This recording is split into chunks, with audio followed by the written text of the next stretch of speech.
And we are back. It's another Thursday. We got some things to talk about here because I've been watching too much TV. But the good thing about it is that I have been working on comic book stuff as well. But I've been watching too much TV. Ooh, I'm hatching a dinosaur. What about hatching a dinosaur? It's like, what? You hatched a dinosaur? It's like, what? My What type of sis, scientific breakthrough did you just have? my sister bought my youngest. They have these things now. It's a big egg. It's a T-Rex, Mhm. and you put it in the water. Oh, And I think I know what you're talking about. Mhm.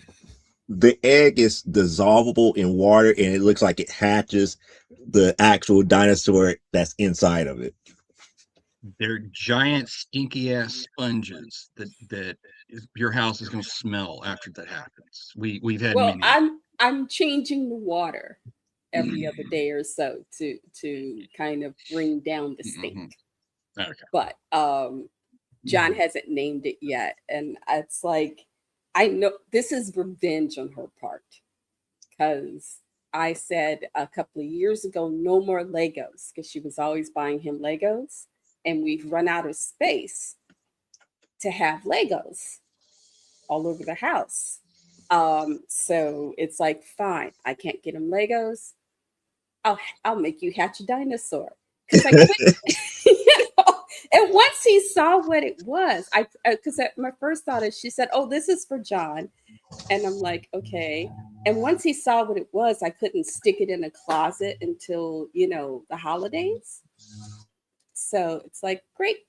So yeah, we're hatching a dinosaur, and it's just one more thing in a week that's been crazy. I've dealt with the death and a younger friend getting a kidney infection, and it's just been crazy. Please tell me your lives have gone on better. Oh, Oh, that's not a good sign.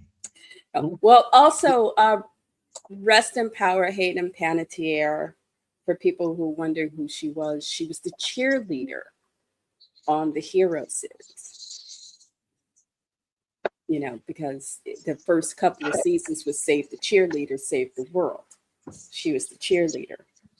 She's gone on and done other things. They found her unconscious in her home. I think she died either on her way to the hospital or at the hospital. They have now launched an investigation to figure out what the cause was. So I need your shirt, Miss Elaine. it says, "Do it afraid." I need that shirt. You've met my Uh, family. You've met my wife. I do that every time. well, I got this. Oh my goodness. I got this about 10 years ago, about 9.5, 10 years ago. I went to a jazz concert, and the lady who was performing this was part of her merch.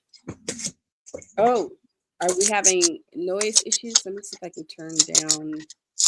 That's because Joe dropped his entire setup. No, no, I was trying to close the window over here because I have lawnmowers going Ah, in the background, and I accidentally hit this other spot on my desk, which shifted everything. So I just shifted it all the way back. Oh, so Joe, as a follow up to last week's show, Mhm. I have tracked down all 6 issues of Two-Face, and they will be coming my way soon. ooh. I Good. didn't get to see much of your show. I spent a lot of time with my head in the toilet Hmm. last week. You didn't I'm miss slowly anything. getting angry. Mhm. Okay. We're going No, to talk about that, later in the show. But I'm slowly getting angry. But I understand what they're trying to do, but I'm getting angry.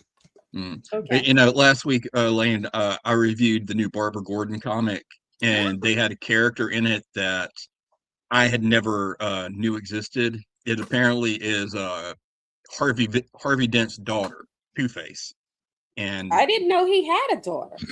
we did some investigating that that ended with Joe crashing his browser, and I was stuck here by myself.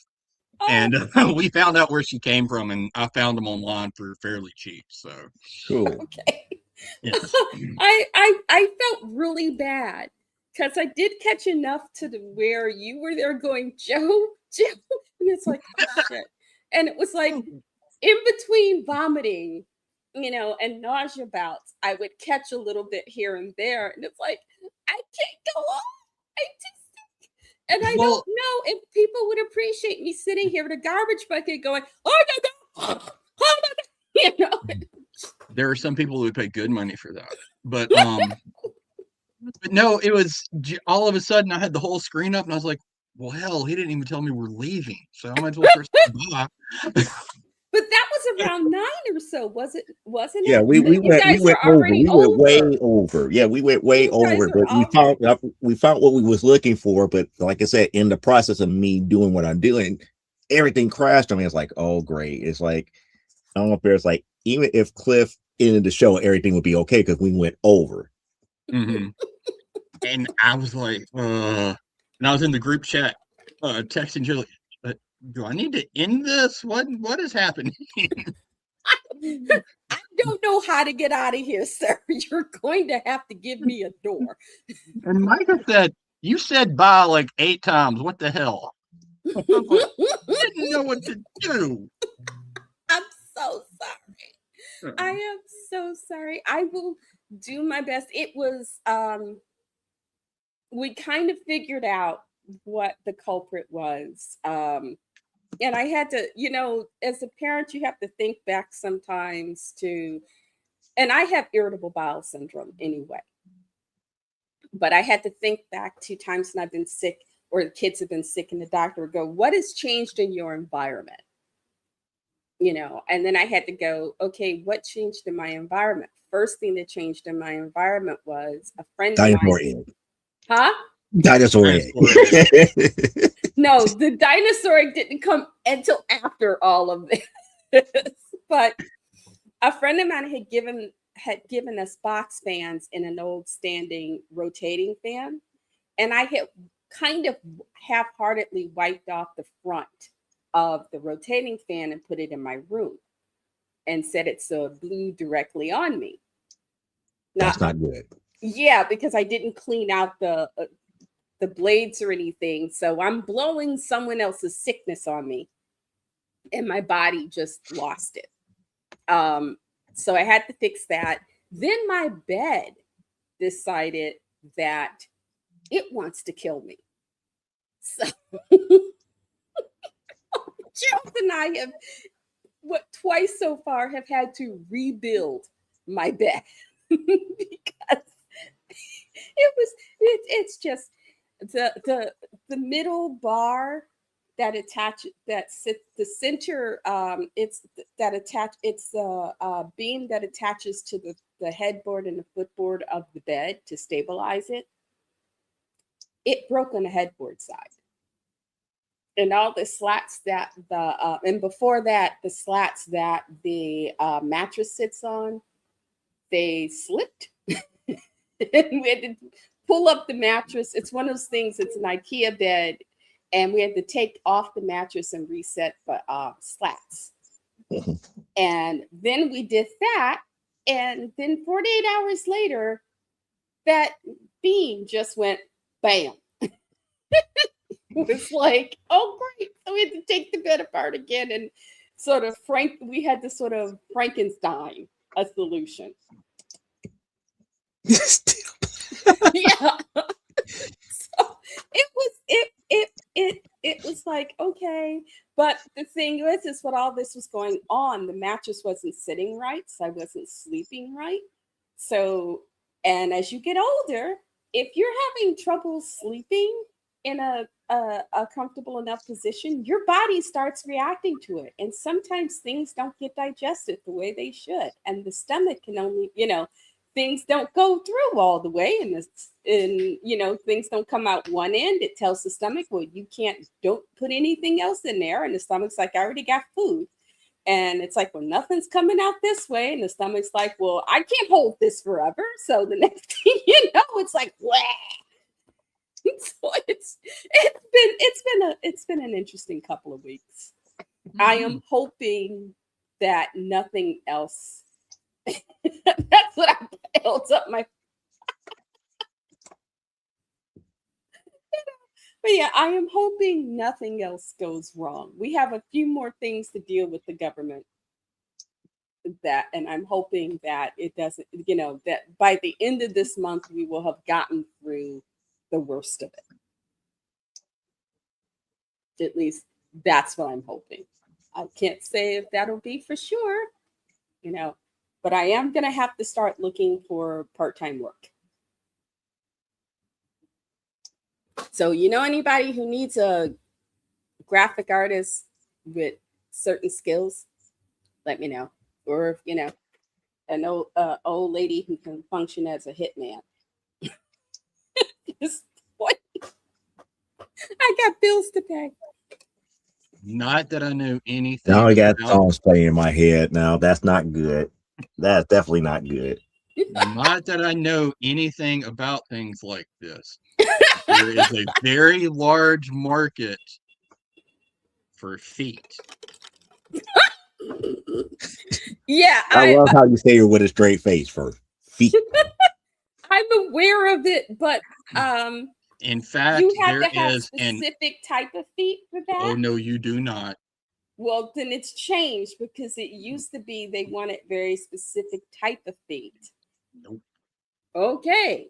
Because there is a Again, version of OnlyFans that is only for feet.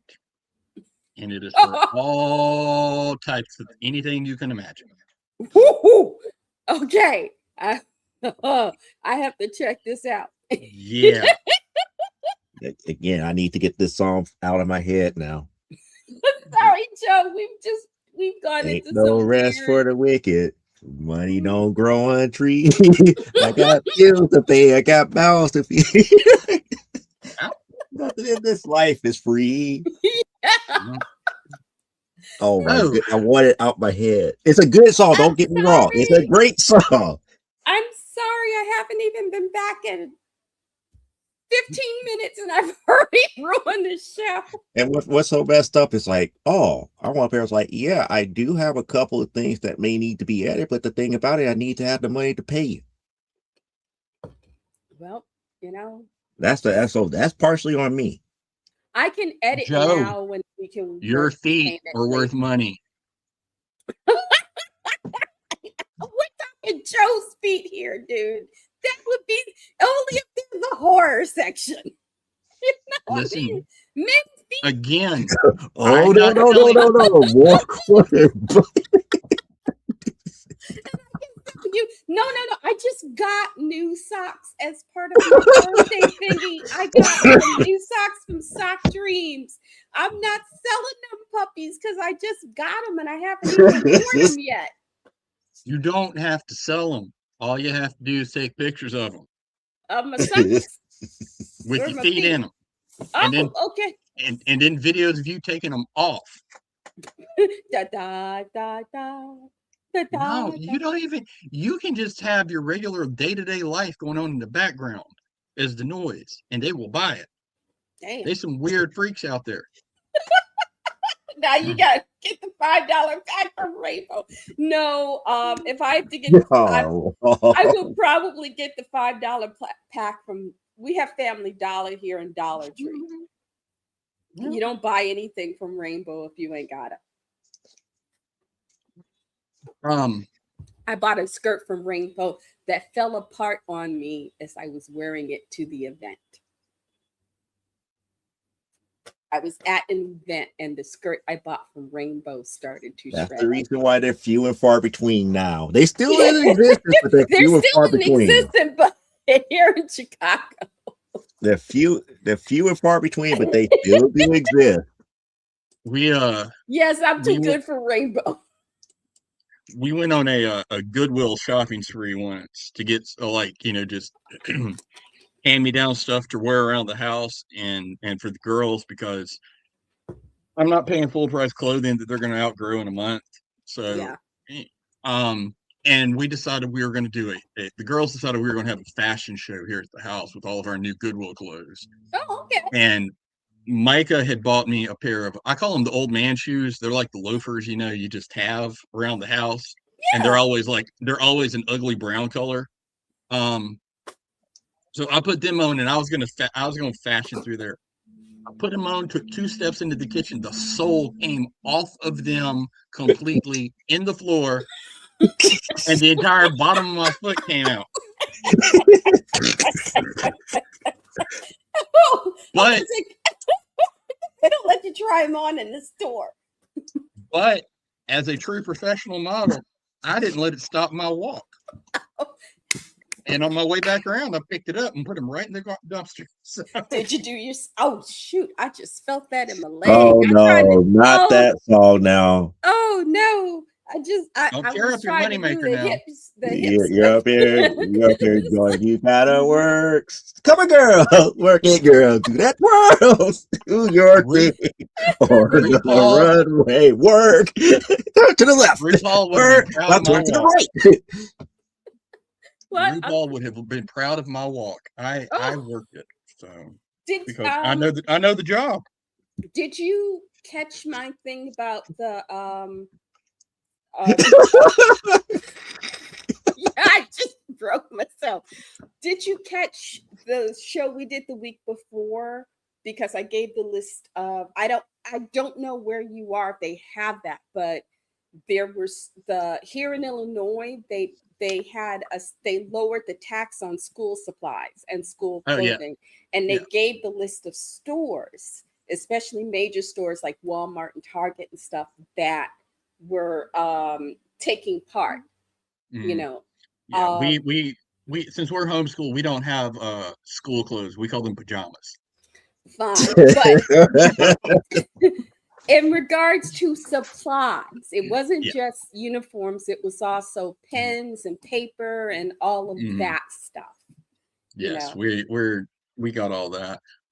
And I am on the lookout for it's Penelope that has the interest in manga, right? Or did I get it wrong? Both of them do. Penelope more so in drawing. That's what Penelope's interested in drawing manga. I am on the hunt for a book. I've seen it before. Dollar Tree used to carry it it's a how-to book on drawing manga. Okay. But Mark Crilly also has done books on drawing manga. So I'm on the hunt also to see if I can find any of Mark Crilly's books for not too much money. If I can, I will send you the links. Okay. Alrighty. I don't know. All this foot talk reminded me of it. Joe, did you see the news today that it is official? The Amazon Prime God of War show that they're doing had to cast a new Kratos. I did not know. Because the guy that they had signed up to play Kratos 2 weeks into shooting tore his bicep off the bone and has to have surgery. Ooh. Not good. So to replace this man who apparently had way too much growth hormone to keep his body together, they replaced him with Dave Bautista. Which could work.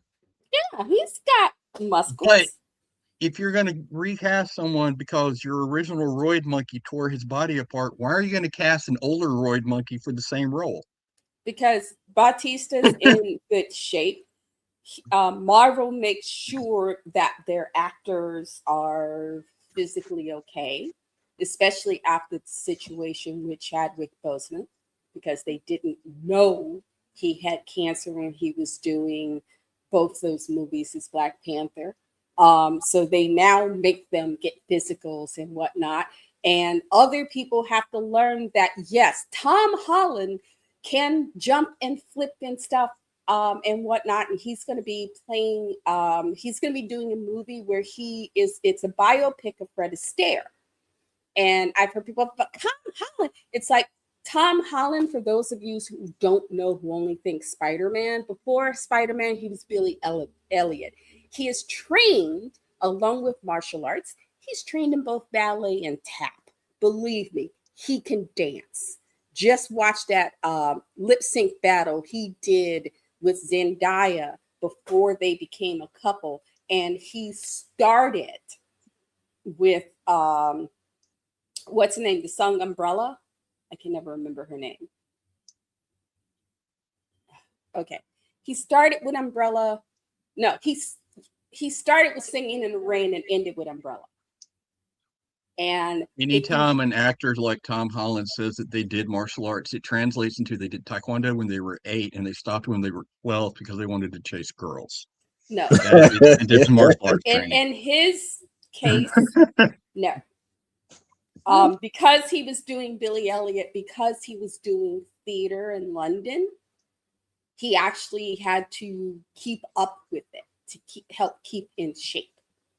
And it's one of the ways he stays in shape now because he hates weightlifting. And for Spider-Man, instead of stopping Taekwondo when he was 12, like most people do, he continued Taekwondo into his 20s, and he's the type of guy that I'll make fun of when they work out. Okay. He doesn't, and Marvel has asked him not to do weights because a too muscular Spider-Man is not canon. Spider-Man is not the big muscle guy. Well, before that's not 100% true either. It depends on who's drawing him. It depends on who's drawing him. This is true. Now, before he became Drax the Destroyer, Batista famously tore his muscles every other month in the WWF as a wrestler. Mm-hmm. So, but I forgot what his original role was because he had another role as a gangster. He used to play. I forgot the name of the movie where he was a gangster. Famously, he tore his lat. So no. Okay. Famously, he tore his lat so bad it rolled up his back. Mm-hmm. Damn. So yeah, that's why it's funny that they picked him to replace the one who tore a muscle. Well, maybe because he has, working for Marvel, done enough stuff and is smart enough to go, hey, you know what? That stunt, I ain't doing it. You know. Plus, what is Drax? Drax is nothing more than a more comedic Kratos anyway. Yeah. So, but I'm thinking Batista has probably got enough cachet where he can go, you know, that stunt where homeboy got hurt, I ain't doing that stunt because I know that stunt is dangerous. But you also know he's in his 60s, so he can't do that many stunts to begin with. I don't know about that, Joe. I think if you put Kratos and Drax in movie Drax in a room together, my money's going to be on Kratos. Now, if it's comic Drax before Abbott and Landing, that's you know how I am. I always go based upon comic book history, not movie. Okay. Well, so it could be a fair fight. Let's just say it could be a toss-up. It could be anybody's fight because they also are very different in their fighting. Are you talking about Jim Starlin Drax? Now, I'll give you that one. That would be a fight. But if you're talking post Starlin, where he became Drax that they ended up making into the movie character, he's got a chance against Kratos. Because you remember the movie version. I only know one that was during Starlin's age where the one if you piss Drax off, Drax goes back to his former way of being the ex-warrior / gladiator for his planet. And that's not good. That's not good for anybody. Wait. Anybody that could break off the Hulk is not good for anybody.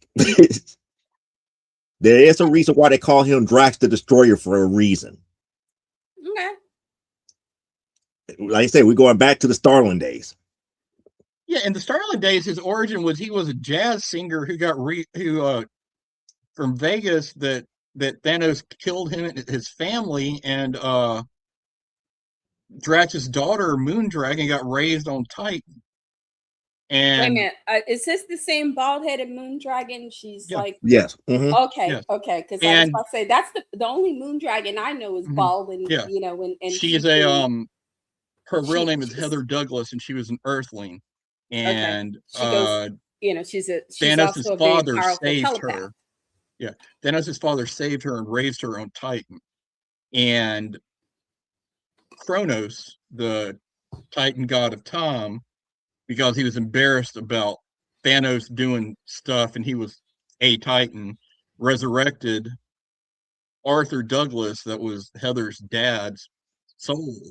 He created Drax. It wasn't until Abbott and Landing came along and they did Annihilation and all that they kind of like put See, all I'm that going Retconned back. him. in I'm the going closet. back to whatchamacallit, Adam Warlock and the Infinity Watch and that Drax. Yeah, that Drax is That Drax has different continuity. no, that Drax was the Drax that was in the Infinity Gauntlet. That was the Drax that was Arthur Douglas. I'm pretty sure it's Arthur Douglas was his first name because they had that whole storyline in the Infinity Watch where Moondragon was afraid Drax would remember the time that she killed him in the Avengers. Oh, okay. And Yo, she was Dad, man, crying. am I off And too? when he remembered he could play the saxophone, they had the scene in the Infinity Watch where he's playing one night and she's crying because she's afraid he's going to remember, and she's enjoyed reconnecting with him. Oh, But that's only the consciousness. That has nothing to do with the individual. Because again, that whole thing about the duality about his soul, Arthur's soul being inside of Drax. Mm-hmm. Drax mentality reigns more supreme than anything.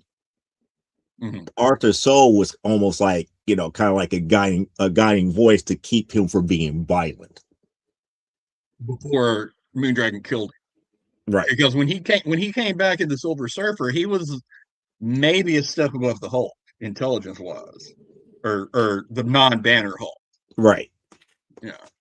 And because I remember that one issue of Silver Surfer where he decided he was going to break this planet, and he goes, "I'm going to make my fist glowy and hit the ground."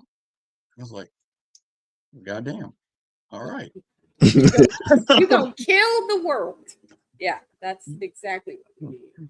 No, Hey, no. it can't be no worse than what they did in the Justice League of America cartoon. Green Lantern, you go deal with the Armada. I'm going to push back the Earth. And they show Superman fly up and then fly back down and do a handstand.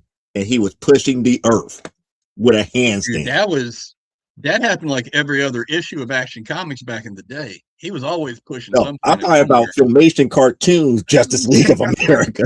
They did that. They literally did that in cartoon form too. Oh, Yes. okay. Yeah. I didn't see that one.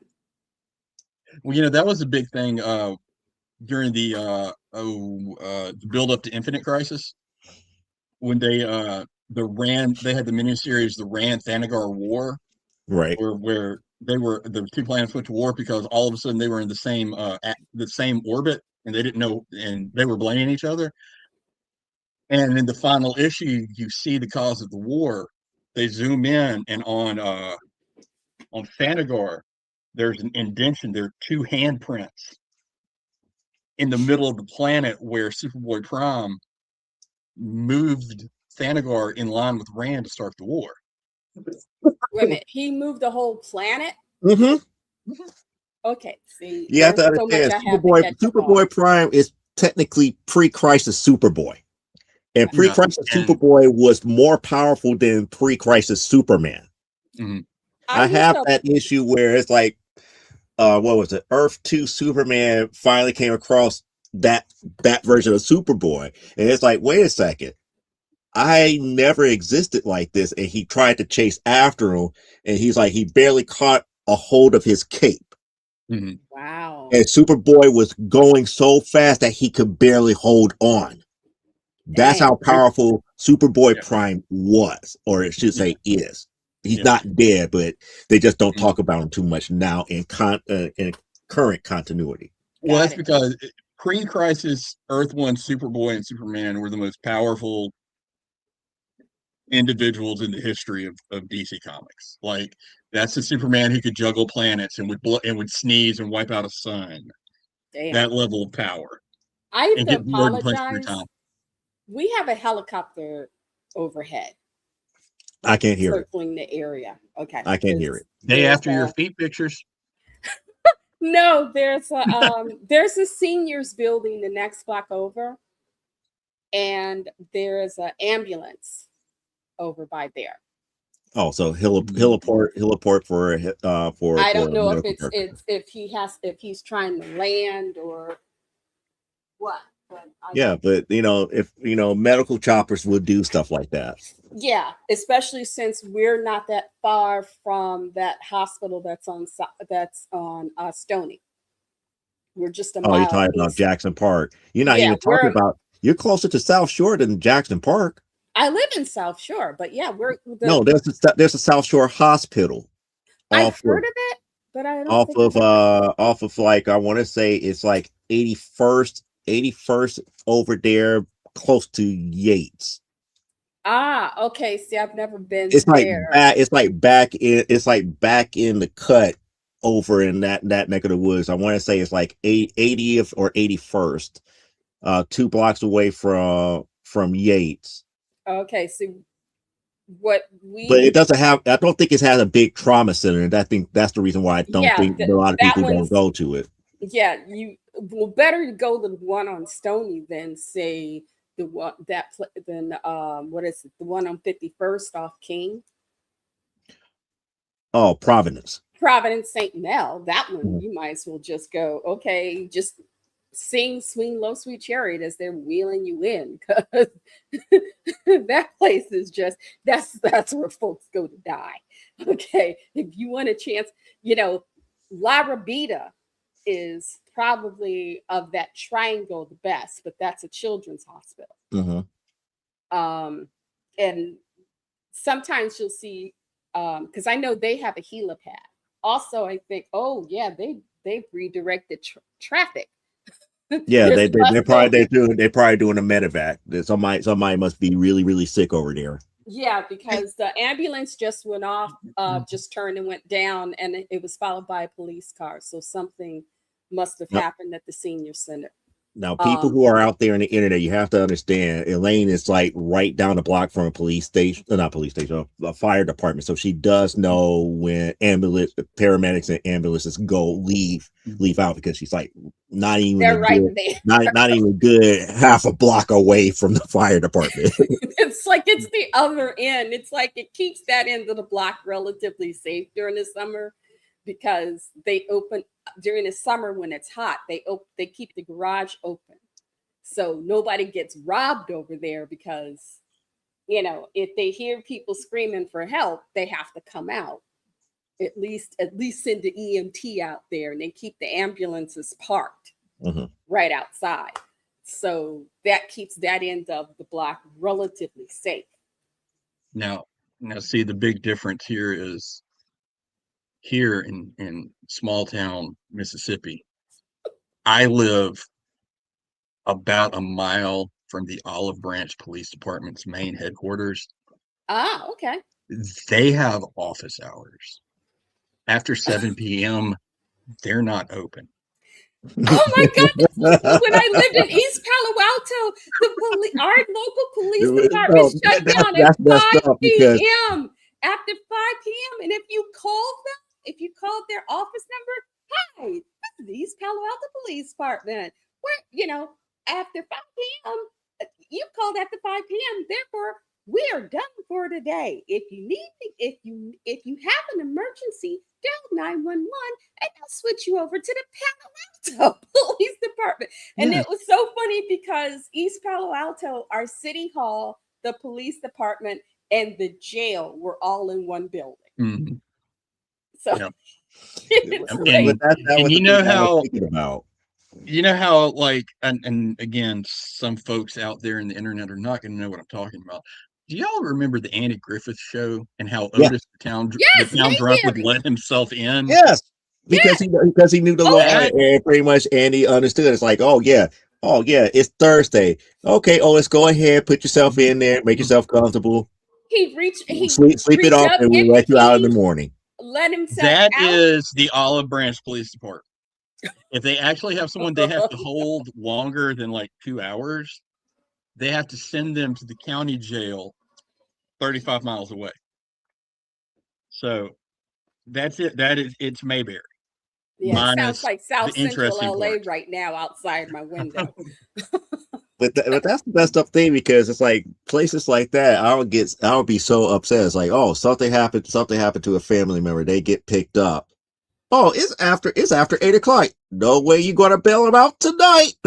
You gotta wait until the Gotta morning. wait until the morning. Mhm. While I'm thinking about it, can I give a quick shout out and promotion to a friend of mine? Sure. Go ahead. Okay, You want the big screen? I'm Give not me the that big screen important. because I got to clean my glasses. No, I thought you had actual product or something. No, um, it's on it's on YouTube. The Toshigawa Universe YouTube channel is run by my dear friends Janet and Martheus Wade, and their comic book series Jetta Tales of the Toshigawa Ooh. is releasing the second episode of their motion comic version of the book this Saturday. It'll drop midnight Friday night, and then at 6 p.m. Central Time, they're going to have a live stream with the voice cast. So if you guys can go on support some independent publishers, they could really use the views because, as we know, if the algorithm doesn't know you exist, you'll never be found. So They'll never find you. Post a reminder in the chat mhm. so that I can remember to go check it out. Cool. You know, All right, but yeah, and I'll jump in their chat and tell them you sent me. all right. One day in some point in the future, when I remember to get the book from them, I will actually review one of their books on here. But Cool. I don't know how soon that's going to happen because even though I do live in small town Mississippi, my friends live in big town Memphis, Tennessee, which is just a small town with a bigger population.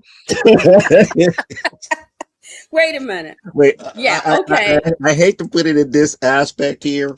It's bigger than Rocky Top. No, but the thing about it is like if it's smaller than Tupelo, it's still small town. Well, see, you got to understand, down here, it's the same thing with if you've ever been to Atlanta, Georgia. Atlanta, Georgia is not a big city. No, Atlanta, Georgia is a Well, small okay. southern town that grew. And it's Memphis got is an the same airport, way. but it's got an airport. I've been in their Memphis, airport. Memphis has an airport. What's your point? I've been in their They're airport. still, and because of that, and because of the climate of things right now, if you pay any attention to the news, Mississippi's decided that it's 1960s again, and we're having a lot of lynchings. So it's very hard to get people to come visit. Yeah, So I'm not. it will be a while your before I can get the neighborhood. book. So I'm not coming around your yeah, neighborhood. but yeah, if you're free Saturday, check it out. He's they're very, very talented artists. One day I'll show off some of the artwork that I have of theirs around my house, including my prized possession for Christmas one year because he knows I'm such a big Teen Titans fan. He drew a Teen Titans versus the X-Men mashup, including Nightwing just dog walking Cyclops. So one day I will show you. that is actually possible. That is actually possible. That's not hard. Just about anybody can dog. Hell, Kitty Pryde can dog walk Cyclops. It's really not that hard to get the drop on Cyclops and dog walking. Technically, most people can't dog walk modern Cyclops because they wrote him in such a way now that he's more of a military badass now than anything else. But back in the day, It wasn't that hard to that hard to because Storm made him look stupid in that challenge in what issue 201, I believe it was 201 that Storm made him look stupid head to head. You know. Oh, you have to remember though, back in the day though, Scott Summers was actually kind of likable. Modern Scott Summers just needs to be thrown off of a bridge. He's a prick now. He's too much of a prick now. I was about to say ever since he merged with Apocalypse, he became a prick. Damn. I didn't know he merged with Apocalypse. Yeah, that was For an about actual 5 minutes. storyline. He merged with Apocalypse to save everybody, and then it was Mm-hmm. another storyline where he actually cheated with Emma Frost to kind of separate them, to bring them back to reality. Okay. And I blame Grant we got Morrison. commentary. It's like, because Cyclops is a and would use his powers to fight. Well, Yeah, well, Cyclops is also, he's a range fighter. He does better at long distance. He's not really good when you're right on top of his ass. And well, he not really and that the you and nature of his also power. he can only go against people who are within his line of sight. If you can catch him from the back or just, from an angle he's not looking, he's yours. It's not just that; Cyclops it's the wasn't nature of his that power hard. that's weakening him. It's the Yeah, nature of his power that weakens him. Because again, for a person who has eye blast, it's not laser; it's concussive force. yeah. It's just a nice bright red light that goes along with it, but it's not laser. It's actual Concussive like, oh, concussive I'm force. using my eyes to do a long range punch to you. Mm-hmm. But That's the pretty thing much it. is he, like I said, you have to be within his line of sight. If you catch him to either side or from the back, you know, Like, I he becomes your bitch. understand that he was one of the original X-Men, and that He with the was. advisor, Hmm. and with the advisor, his look is neat, so it's endured throughout the years.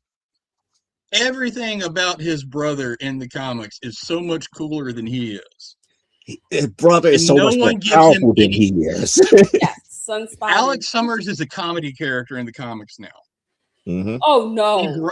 he's running around trying to get Madeline Pryor to be his woman.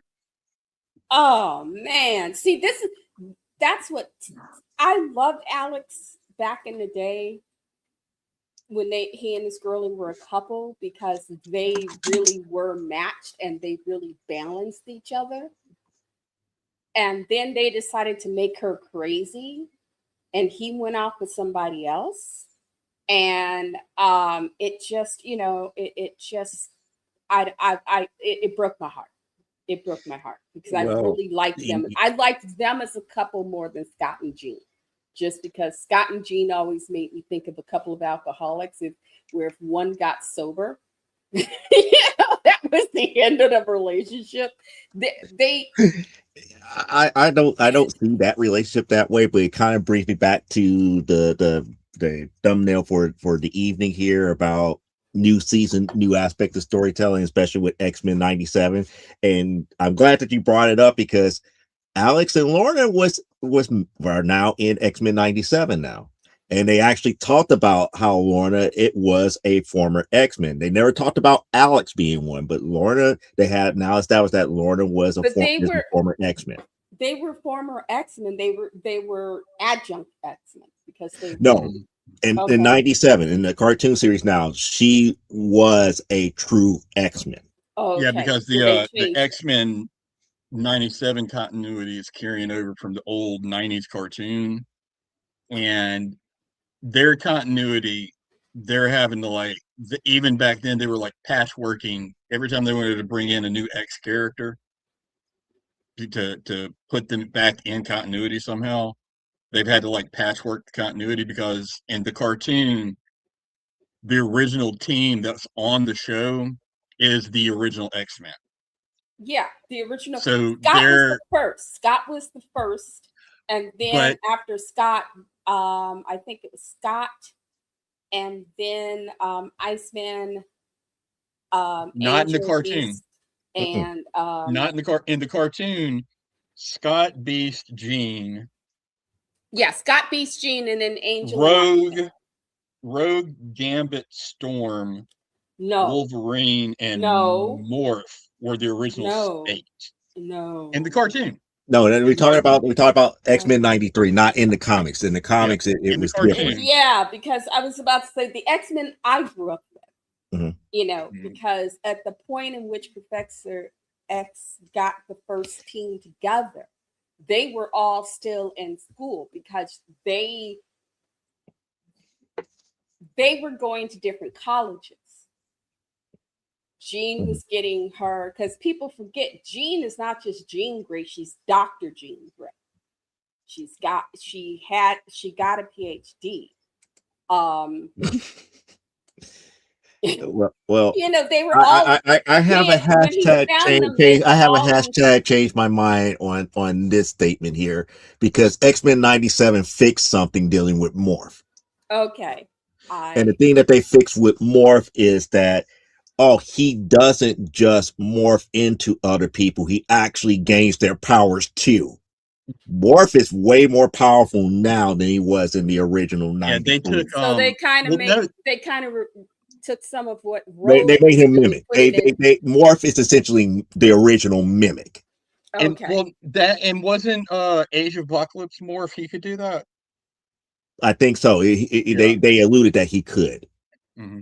But yeah, no, that She still. I hated that Wolverine was like, oh god. Where would Wolverine go by? Oh my goodness, Age of I mean, Apocalypse. Oh my, don't talk about Age of okay. Apocalypse 3. One of the things about Wolverine that always drove me crazy was the fact that he was so fixated on Jean. You know, well, not just Actually, he wasn't. In the comic books, he really wasn't. The cartoon made it that way. No, in He had a the thing early for- comics, when he was first brought in, he was really fixated on Jean. He was had very a thing fixated for her. on Jean. He had a thing for her. Eventually, he grew out of it. But in the beginning, he was like really into Jean and very much into what do you see in this guy? It wasn't what she saw in this guy. It was the first person that ever treated him nice, and he had no idea how to take it. Let's put it out there like it was. But it was also it was the big bone of contention between him and Scott. Right. You know, the thing that they did not get along was because he had this thing for Jean. The part of it that they ignore in continuity now.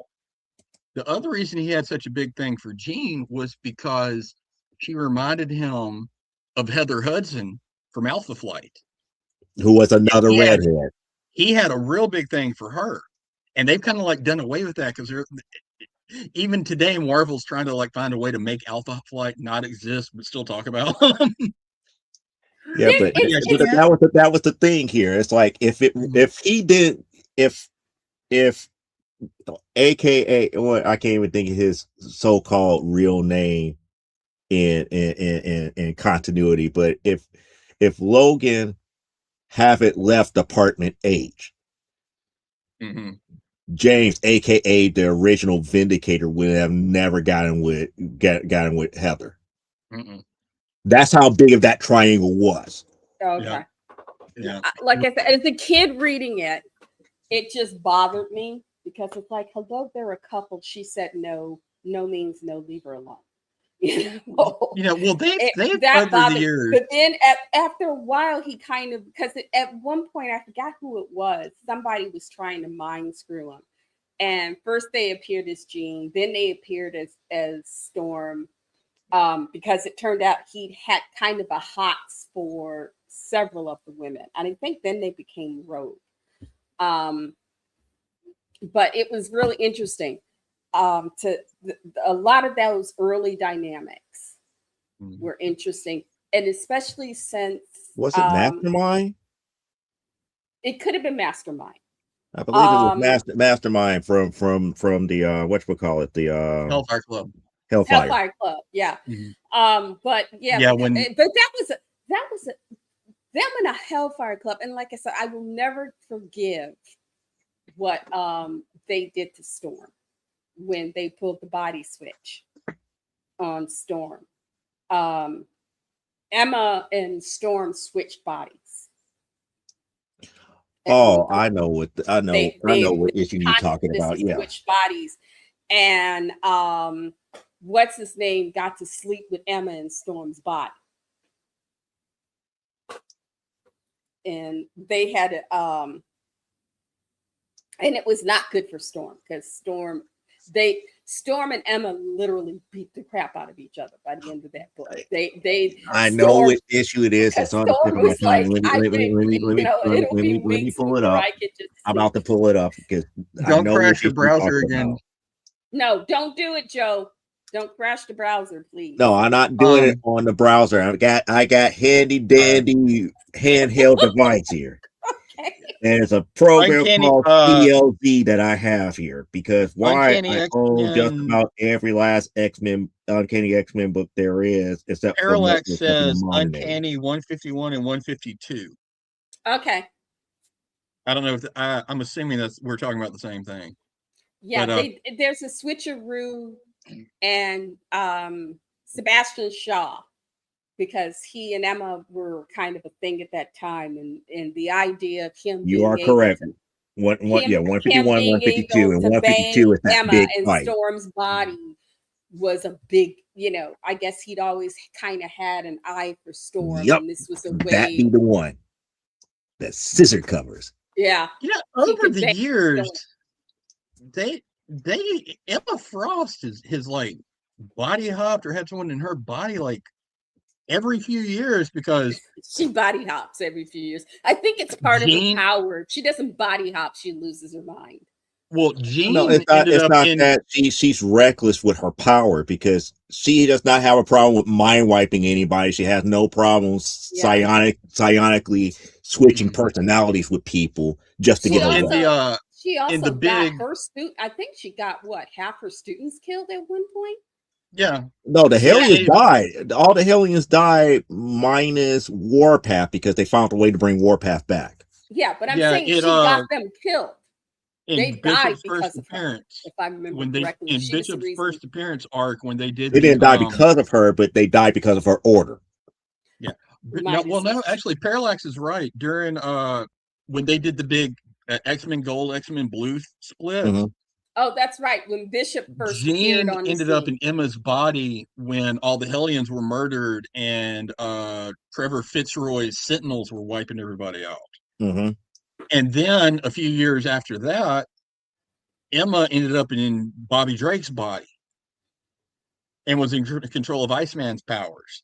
And that's But when you Bobby first fell got in love. Bobby fell in love with her and willingly gave up his body to Emma and because that that was a was thing. when Emma was a thing, and he was like a lovesick puppy for Emma, a that lovesick was puppy. And after he before did that, Bobby got that upgrade as far as powers, and that was the end of it. yeah, because Emma showed in his body what he could do with his powers. And Hold on. Courtney, can you do me a favor? Please tell me that spider is on the outside of the window and not on the inside. Come over this way. Turn off the camera. We do not need to see this look of fright and look of scaredness. Please tell me he's on the screen, but on the outside. Okay, thank you. There is a spider this big on my window. Oh, so speaking of spiders, have y'all seen the trailer for the new horror movie Crawlers about spiders? Yep. No, I haven't seen that one. I have seen, however, for families, before I forget, the people who did the animation for Coraline have a new movie coming out. Mm-hmm. And I you go on YouTube. Oh, there we go. Oh my goodness, I'm gonna have to do it because otherwise she's not gonna leave me alone. This one will drive me crazy until I do now I gotta look up OnlyFans and see what it'll take me to do my feet on OnlyFans. But I'll send you the link to just the one for the feet. Okay. But yeah, so that's coming out. The new Jeeper Creepers is out, and the guys at Struggle Nation did a watch of it. And from the few clips I've seen of them doing a watch, and understand the first Jeepers Creepers was great and scary and wonderful. The second, not quite as suspenseful, but not that bad as those types of horror movies go. This one, when two black guys are sitting there just laughing their asses off whenever the big baddie shows up, And one looks at it and goes, I know a dude in the hood who looks like that. You know, they have dropped the ball because they were just racking up. It's like, So wait, okay, this will be Jeepers Creepers 5? No, this is 3. no. Oh, okay, it's 5. They have each consecutive Jeepers has really dropped their budget because the guy, he looked like a big guy who had just been in a bad accident. Because the original creeper, that it's a big thin thing that comes off. You know, the head, he's got this clawed fin that comes back off his head. He's supposedly an ancient Aztec god. Yeah, he gets, and every so many years he gets defeated. Mm-hmm. And they've never defeated him. The closest they've come to defeating him was the second one when he was going after the kids, the football team and the cheerleaders on the bus. And the one kid's dad who had learned from the last time got up, and he didn't kill him, but he at least got him to a point where he kind of just shut down and, you know, for the time. That was the last one I watched. Like I said, I've got to sit down and watch this one to see Struggle Nation's take on it, because they like a good horror film, but all the takes I've seen are them just cracking up. Jeepers Creepers 3 takes place directly after Jeepers Creepers 1. And it sort of retconned 2 then and went. There's enough time gap because 2 is supposed to be his next feeding. It's 11 years. Yeah. 3 takes place directly after 1, and for some reason they focus on his Jeeper Creeper mobile and all the traps in it. Oh, the bus of the van he had. Yeah. And Jeepers Creepers. Yeah. And 4 or 5, I don't remember which because I've seen all of them, sadly, is set forward in time where Jeepers Creepers has become an urban legend. And there's a reality show aspect to people trying to find the creeper. Oh my goodness. And that one was done with like Windows 98 clip art. It's awesome. Oh goodness, I have to look that up then before I start losing. You have a message clip. Oh, I read it, and how dare you? How dare you? My credentials give 25% off. But like I said, I'm gonna sit and watch it. If I enjoy it, I will post the link clip so you can see it, because it's Struggle Nation is on YouTube, and they do a lot of movie reviews where they sit and they'll review they'll either review a movie or they'll do a watch, and you get a truncated watch unless you join. Usually with these guys, they have like a what is it? They have like a Discord or something, and if you join their Discord, you can sit and watch along with them. Now, since you've seen the first Jeepers Creepers, which I enjoyed, I have a theory about the first movie that nothing I've ever seen or read convinces me I'm wrong.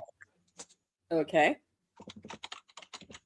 In the movie, the creeper is not after the little brother. No, it's the brother that he's after. He's after the sister. No, because he sniffs. At one point, he has them both. He sniffs them both, and it's the brother that he chooses. No, because if you remember, the psychic lady, when she calls to warn them, asks for the sister. Yeah, because she figures the sister will believe her. She goes directly to the sister and talks to her. Come forward to the mic. And tells her everything, and then says to her, he smells and wants your fear. So at the big the climactic ending of the movie where he's wiping out the police force like Arnold in 1984, he confronts both of them and he looks at her and she says, "Come and get me, I'm right here." And he And takes the brother. that's when he turns and sniffs the brother and flies off with him. And the very last scene before you see the creeper with the brother's eyes is her walking out of the police station, and the crows and all that are above her head, and she looks up and smiles and walks off. She The changed. sister of the black chick. I think it was the black chick that leaves. The black chick dies. The sister. No, I thought the black chick survived. Okay, I got to watch it again this weekend then. But I'm convinced it was supposed to be her, and she changed her fate because she showed fearlessness at the last minute. I don't remember her saying he wants your fear. She told them he gets to every 11 years he gets to eat, but it has to be a specific one, and he chose the brother because at the end you think it's the brother, but then when they pull back, it's him looking through the brother's face because he chose the brother. He chose the brother when the sister showed she didn't have any fear. Again, this is my personal headcanon after watching the movie a dozen times. I'm convinced of it. So I've never found anything online to back me up, but that's my personal take on it. What got me about that is, okay, so I figure he can get the van because this guy, this thing has learned how to drive. He's learned how to do mechanical work because he's got a workshop. Somehow he's rented a house where he's got a workshop. He's got a car. He's got a license plate on the car that says "Be eating you." How the hell does this thing get to do that? Who is he using to do this? Because something like that walks into the DMV in Chicago. Well, see, that's your problem. You're thinking about Chicago. Me living down here. Born here. Me living down here, where every redneck who can cast a shadow and barely can work on a car and get a driver's license. That ain't nothing to me. Okay, he's got a driver's license. He's got license plates. He's customized that damn van. When we transferred the title of Mrs. Cliff's Jeep over in my name for tag registration purposes in Mississippi, all I had to do was walk into the county clerk's office and say, "I want to do this. Here's my $20 and my paperwork." I didn't have to show no driver's license, no ID, nothing. Why? Because this is Mississippi. And somehow down the family tree, I was related to everybody in that building. Got it. So that's why the creeper could get all this stuff, because where's my Micah? At the moment, she's either watching Buffy the Vampire Slayer or Our Oceans, narrated by Barack Obama. I can't tell from here. Oh. That's a big gap. Wow. Okay. What, dear? Oh, she's watching Lanterns without me. What? Yay! So in other words, I was going to mention that I already watched the first episode and I have my thoughts on it. Go kiss her for me. Give her a hug and kiss for me. Nice. We talking about Beanie wants to go. Beanie might end up going to Sleepy Hollow, the actual town, to see the bridge, the actual bridge that was where Ichabod Crane was supposedly lost his head. Well, the way that story goes, because it has two endings. Because all they know is that he disappeared. Book says that after that night he was no longer seen in Sleepy Hollow. But word has he went to the next town over where he hooked up with a very wealthy widow. No, I've seen the movie. And was living living high off the hog.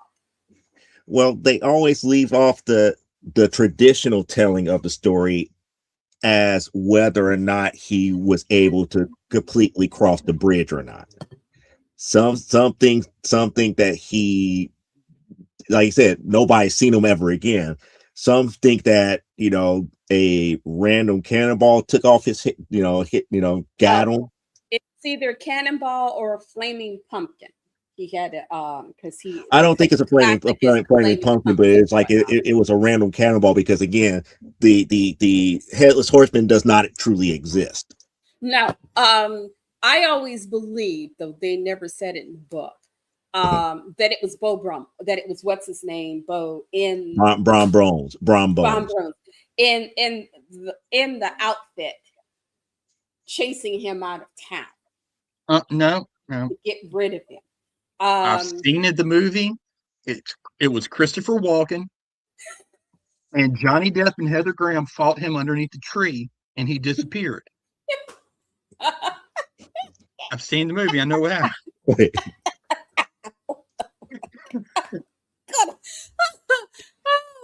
But in other words, Bean still wants to go see the bridge that Ichabod Crane was supposed to cross over before he disappeared. Ask Mama to take you to Salem too. Ask your mama to take you to Salem. No, go to Salem. Yes, it's safe. Salem, they're not going to sacrifice her to. If anything, they might make her. You don't know a certain person very well because a certain person would probably end up daring. I was like, I dare you to try to put me on the stage. See, no, you need to go to Salem because it's a very good example of the history of the United States. It was a place where a whole bunch of rich white people who did not want to pay their taxes didn't know where the sun went when it got dark, and they burned witches. And then they became the founding fathers.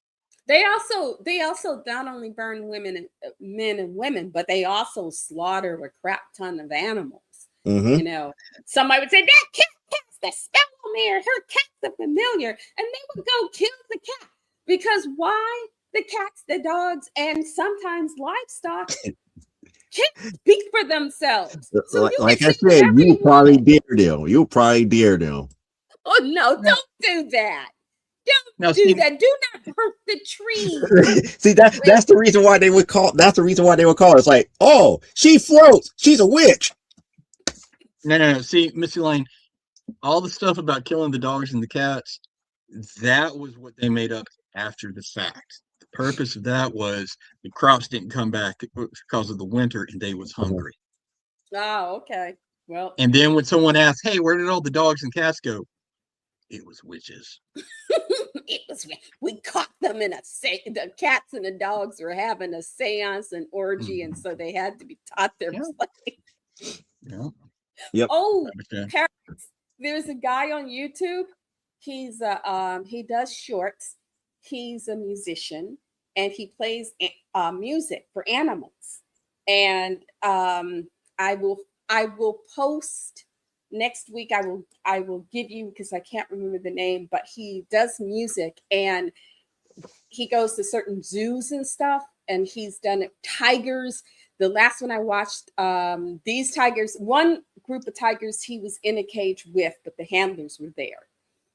The last one, he was on the other side of the cage, but the tigers came and got peaceful and started to sing along. You haven't lived here. You've heard some guy trying to sing and hear the tigers like, no, we know this song better than you do. Oh, wow. I did not know that. For those who don't know who Hammy is Hamilton the corgi that's out there on YouTube. He has a he's like one of those animal YouTube channels here. Oh, is he as popular as Yo Quiero Taco Bell dog? More well on YouTube, yes. Okay. Joe, Micah's review. I'm sorry, Mrs. Cliff's review of Lanterns is it's slow, but Jon Stewart is beautiful. Okay. But and Hal Jordan is a jackass. did you You just breaking my heart now. I They, love. yes, I grew up I was with like Hal that was the thing. Jordan. I was like, I grew up with I Hal don't want to give Jordan. I spoilers. So the love only thing I'm me going to some say is Hal Hal Jordan Jordan. is a And jackass then in this in series. the animated, when Jon Stewart got the ring, I loved him as the Lantern, and Well, everybody's now going, Well, "Oh, this is before he gets the ring. This is before he yeah. gets a ring. They yeah, started off Micah says before he gets a ring. Micah okay." says that Hal's the jackass on there too, so she's in agreement with you. Yeah. I was expecting Hal to be arrogant and cocky, but I was not expecting him to be a jackass. Not by The no only means. the only two things I know about that show so far, from what I've seen, is that Hal Jordan looks older than Alan Scott, and Sinestro looks like they just found an old 1970s Ron Jeremy and painted him pink. That is Well, all I know. we haven't got to Sinestro as of yet. See Sinestro, what we haven't got that far yet. That's just, We're still on episode 1. Mm. and Episode Sinestro 1 is dropped. dragging. Episode 1 just dropped this Sunday, so we haven't even In the got to the second previews, episode yet. in the preview trailers where they have shown Sinestro, Oh, it was ugly. It was he has ugly. a 1970s porn stash like Ron Jeremy or John Mhm. Holmes, and he's pink. Well, there's a different level. If you watch this, I'm not certain if you've seen this the episode 1. If you see episode 1, this is not stereotypical Hal Jordan. This goes to a whole nother level of depravity as far as how much of a jackass he was. Please. Yeah, because my youngest loves the animated Hal Jordan. I've enjoyed the animated Hal Jordan. We will sometimes sit and watch Emerald Nights together, which is this. Mhm. It's sort of Tales of the Green Lantern that we like to watch. She said it's not 2004. She thinks only it's like I don't watch shows week by week. It's not 2004. It's like That's right.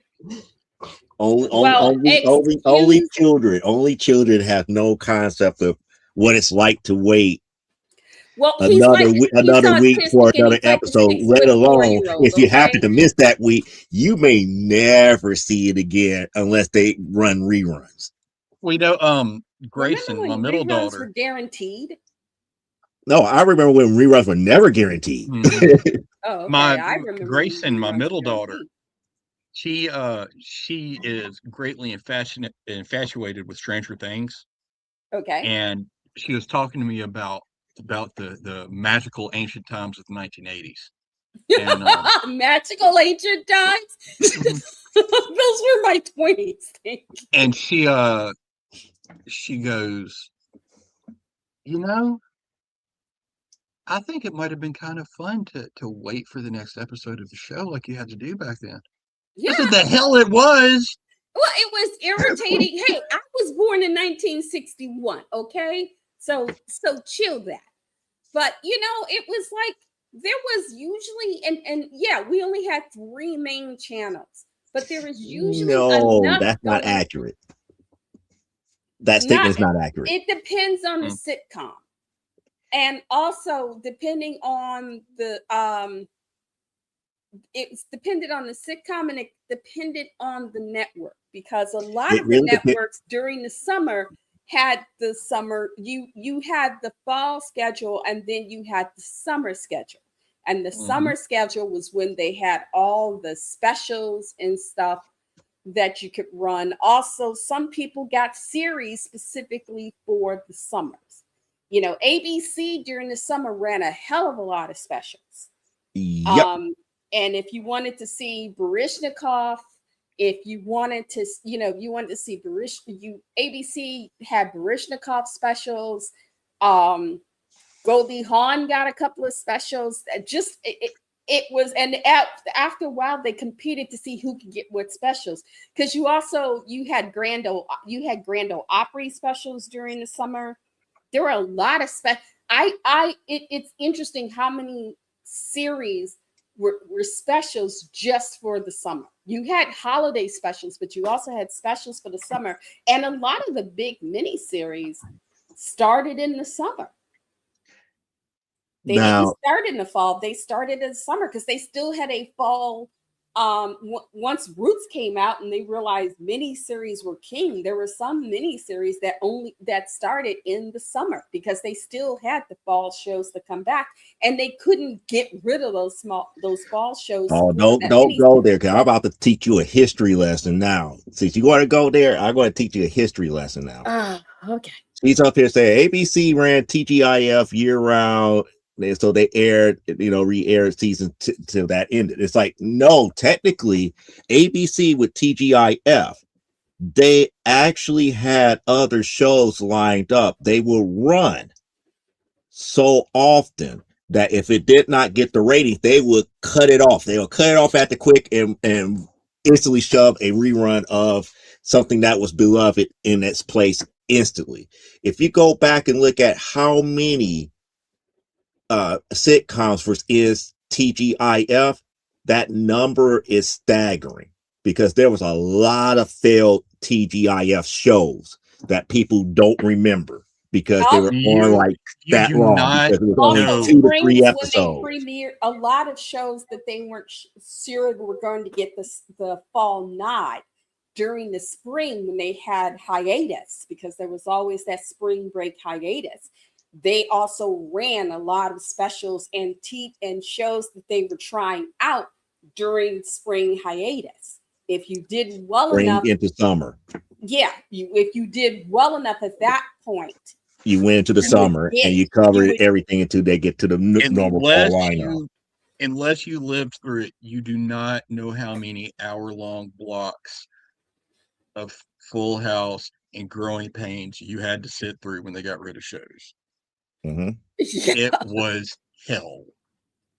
Well, as somebody who is aware of one of the kids from Growing Pains, Ashley Johnson, because she's now part of Critical Role, and she was Ellie in The Last of Us.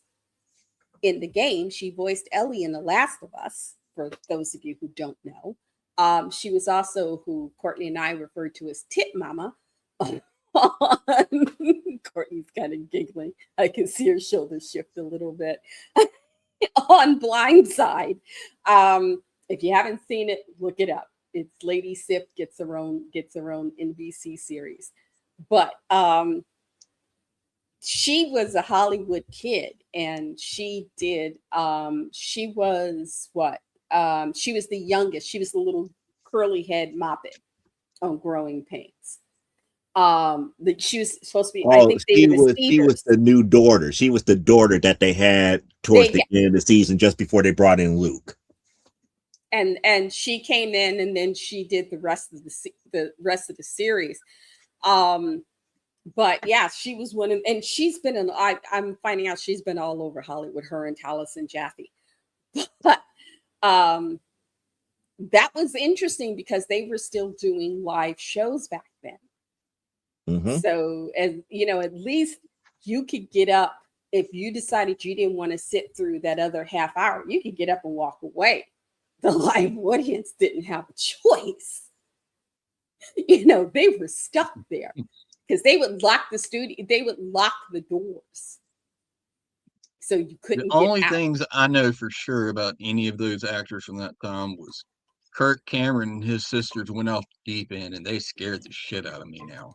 Well, Ashley did not go out the deep end. She's had a very successful. Wait, Tracy Gold went off the deep end? Candace Cameron. Candace Cameron.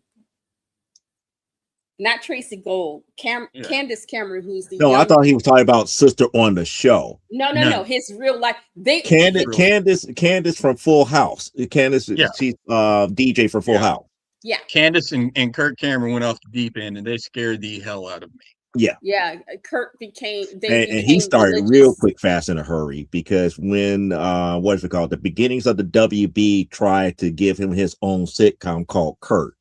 The only reason I remember it because he was supposed to be a comic book artist who finally gets his shot at DC Comics, and he turns it down because he happened to come across this other job interview, and he's like, okay, fine, I'll go ahead and get. I think Joe froze. Beanie, beanie, chitty beanie. I'm going to unfroze Yeah. Joe.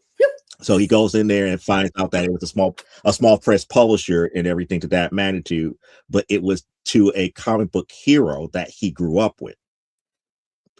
Okay. And the owner was the one that interviewed him. He was still writing, creating the books and this, that, and the other. And he was like, the interview was going well until he mentioned it's like, well, this is what we're willing to offer and this, that, and the other. It's like, well, that's kind of, and he's like, that's kind of lowball. It's like, what do you mean it's kind of lowball? Well, I've been offered X, Y, and Z with DC. And then that creator is like, oh, it's one thing to be paid for what you're worth, but it's another thing to create something that can change the world. What I did with this character is like, and he brought back the nostalgia for that character. It's like, that's what I'm offering you. I'm offering you to take over the reins. I never got to see that show. It only aired the pilot once, and it just it was bad. It was bad, but it was bad because it was not funny or anything, but the way that they framed his job was great. But the comedy and stuff was just. I take them back. I do know that the middle daughter to go do Left Behind movies. Yeah, and then I found out but I do know that the middle daughter from Full House, the blonde-haired little girl, Jodie Sweet. She went on to host the highly successful and highly comical show Pants Off Dance Off. Oh, she has a highly successful podcast now. Yes, that she pretty much talks about all the dirt. She tells all the dirt now about what went on actors. For Star Trek fans, Data and Frakes and the guy who played Data have their own podcast now, and they're doing it on YouTube. See, what if we call it? I almost call his name. Shoot. Brett Spiner. That's the guy. Because I always go back to his first role. I don't always think about him as Data. I always think about him as the poor little farmer on Night Court. Night Court, yeah, the hillbillies, hillbillies from Virginia. It's like, we just only have the money that my grandbaby left me here in this jar. It's like, oh, and then Dan feels like, oh, so she only left you a few pennies and this, that, and the other. It's like, oh yeah, it's just only a few pennies, close to $800,000. What? And because for those of you who were not born when the world made sense, you used to be able to go to the store, and buy mason jars. Not mason. It was in a mason jar. Yeah, big ass mason jars full of pickles. And I'm not talking these little gherkin pickles. I'm talking pickles this big. Pickles that when I was a teenage girl, you used to get, they were so big and so thick, you could bite off the head, take one of those big old peppermint sticks and shove them down the middle. Because that's and for those who gets the imagery, that's the reason why we have TVMA. So get your mind out the gutter. Yeah. What in the hell is wrong with you? And you knew how good a friend that person thought of you, because your good friend would let you have a bite of the booty.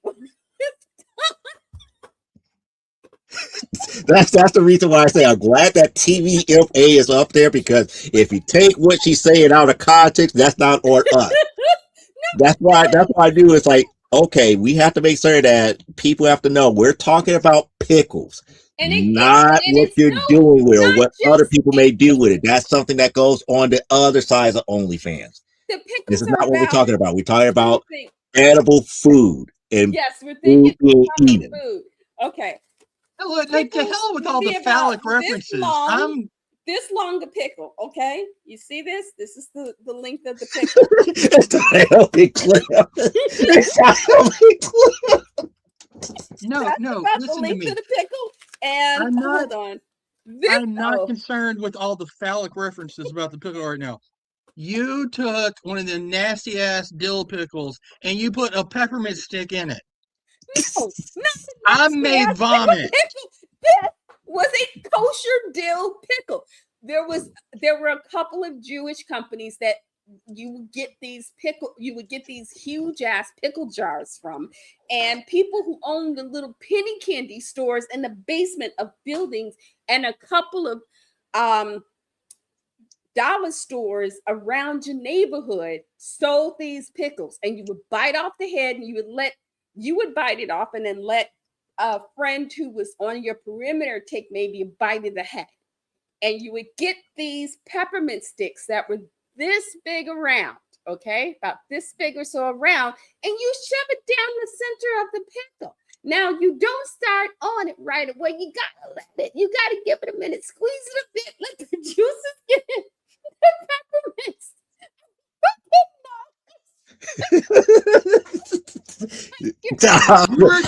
You were describing the world's nastiest corn dog. No, I like corn dogs, by the way. Wait, but this is you squeeze it so the juices mix up and start to dissolve the peppermint stick.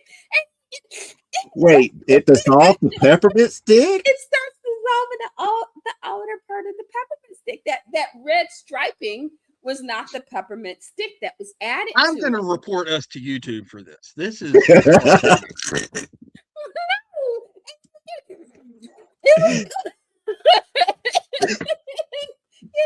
no, look. See, you don't understand. I know what you're talking about with these pickles. 4 to 5 of your best girlfriends, because you got this nice big pickle, and people would get a little nibble off there, and your really good friends could get a little bite of the stick, and it was good.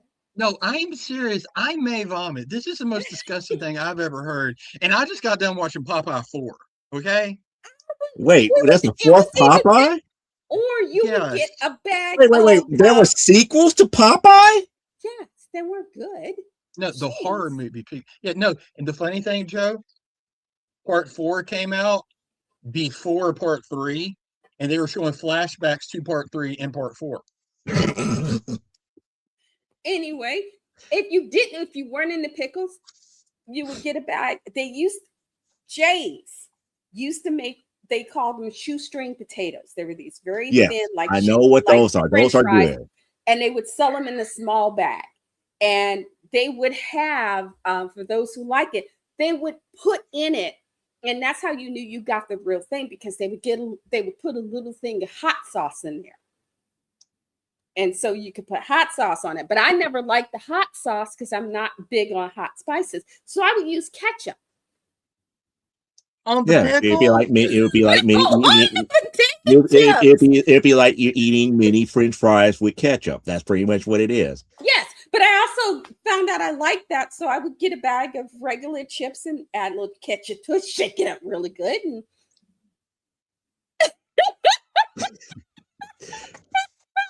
again, the only reason I let her continue because I do know people who like peppermint and pickles, but just to hear it described the way that he does, it was just like, yeah, this is not good, and this is getting to like that plus 18 plus type discussion if it's taken out of context. 14, 15-year-old girls, I don't know, something about our taste buds, I guess, was off. But even now, when we go to the deli section of the local market, they have a big jar of pickles, and I have to every once in a while. I gotta get me a pickle. I don't get the peppermint stick, but I gotta have a pickle. That's the thing that I think people were getting kind of weirded out about. About the peppermint? Sticking the peppermint stick through it and then eating it. Yeah, you don't just let it sit there. You can't, you get out and okay. Hey, but you know what? Certain times in a month, it did great for your cramps. It did great for the cramps. Certain times in a month, it helped. I mean, it was okay enough where we was like, yeah, it was like the leftover pickle juice we used and poured it over like potato chips and stuff like that. That's fine. I get that. Baby, I grew up at a time because again, it's like, ew, that's nasty. It's like, where do you think they got the sour dill pickle answer for potato chips? That's what people did before they went and nasty too. What? All of that is no. I grew up at a time where you knew if your grandma loved you, if she let you drink some of that greens juice, she let you have a little pot liquor, you knew she loved you. Because the pot liquor was something only grandma and the elder aunties could But drink. pot liquor was I from grew up green. That's not pickles. I No, grew up in a time where you would go understand, if down you to got a the mild cha-cha that had there were specific peppers that are not hot, and they would make what's called cha-cha with them. down And here you we call put it chow that, chow, but it's the same thing. and it's got, my mama used to call it cha-cha, I'm sorry. Mm. But it's a vinegar, and it's these peppers, and you sprinkle it over greens. It's kind of the same thing, because I was into that cha-cha, little garlic salt. Now, see, You I know, grew up in a time down here. 14. Good answer. Good answer. Good answer. I like Sergey says, ding. That's how I feel about what you just said. That is a correct answer. Ding. I was 14. I was not pregnant. Now, see, I don't I know what grew it up in a is. time where the older folk would go down to the general store and they get one of them nasty ass pickles you're talking about, and they would get them a cut of liver cheese, which Oh, Oh, gosh. I think yes. y'all call liverwurst, and they would Okay. sit out front the store and eat it on crackers. Now, liver cheese I can manage. Hogshead cheese, that made me ill. I cannot do hogshead cheese. Liver cheese with some cheese, lettuce, tomato, pickles on there, some nice dill sliced pickles on there, little lettuce, I'm tomatoes, so glad I and the grew right out of type of liking cheese, like liver some cheese. Colby Oh, Jack my or goodness. smoked It's No, not. Gouda. no. Ugh. No, see, because down here they sold it, and they had big blocks of it, and they would cut it, and it would still have the fat ring around it, and they would Yes, lick the fat ring. And I'm just you sitting can there get trying my best not to Oscar vomit on these Mayer. people. Oscar Mayer makes it with but it's not round; it's square, and it's No. slices. But each slice has the fat ring. Now, I'm Yeah, not and the into the old fat folks down ring. here, that still bury their money in mason jars because they don't trust banks, sit up here and tell you that shit's not right. No, But you know what? I would still eat that nasty shit before I would have a pickle with a peppermint stick in it. Oh, Eat it that way now. I eat them separate now, but for some reason in my teens, that was something that we black girls did. White girls I knew didn't do that sort of stuff. I actually described this to some white girls when I got transferred over to Amundsen, and they looked at me like I was talking about sacrificing my baby sister to Satan or something, you know. And so, but yeah, there was just, I actually got stupid once with a friend. We couldn't find a peppermint stick, so we bought Tic Tacs. It's No, no. it's not the same. It is not the same. It's not the same. And the peppermint sticks nowadays are kind of different than the peppermint sticks from back then. They're not quite the same. Brock's made them differently than the peppermint sticks you get now. They were made differently. They had more of the oil in there, and when the oil and that pickle juice would it was a marriage made in heaven. And I and, want and to think. just think of this way, we were sitting there nomming on a pickle with a peppermint stick. We weren't smoking weed. We weren't doing crack. They didn't have crack cocaine back then, but you get it. You should have. Tic Tacs? We Tic Tac. I want to personally thank everyone who's Tic followed. Tacs. I'd like to personally thank everyone who's followed Comic Book Spectrum over the years. This will be the last time all of us are together because I may go die after this. I'm still stuck on. She tried it with Tic Tacs. We were desperate. I thought it was commonplace for like, oh, before there was ever hot stuffed potato chips, what we used to do would go and get like barbecue flavored potato chips and put hot sauce on it or whatever the hottest sauce that we could find and eat that. I No, thought But y'all that was have well, Lay's made pork rinds. right. They actually had pork rinds. So did Jay's. Yeah, Jay's had the pork rinds, and they also had the little bag of hot sauce in the pork rind bag. So you could put that on there and you could eat it. How is that different? Did y'all have up there? We had them down here. They were Andy Cap's hot fries, Yes. Yes. Yes, because they were named for the the cartoon comic strip. Right. Yeah. the British cartoon strip. My down here, that was a very big snack for African American girls. I don't know why they ate it more than anyone else, but I always saw them with a bag of it. Because it was quote unquote spicy, And Also, and it I had, like I said, I it's learned hot sauce related. I and learned here some in of the Chicago, greatest insults I've ever heard in my life from listening to these African American girls fight with each other over the hot fries and wanting to lick the excess off each other's fingers. well, here Including, I have never heard it before, but one looked at the other and said, "Girl, get the F away from me before I slap the black off of you." that it And was I up damn in the near 60s died. and 70s. You would hear that often. Grandma, you do the right thing, you do the wrong thing, and some mima or some auntie, child, don't make me slap the black off you. And it was like, okay, I know I'm in trouble now because she gonna slap the black off me. You knew that. But over here, we also had, because remember, we had a lot of the black folks on the south side, specifically in certain areas of the west side, were part of the Great Migration. They came as either young adults or children. Both sets of my grandparents came from the South, migrated from the South to Chicago.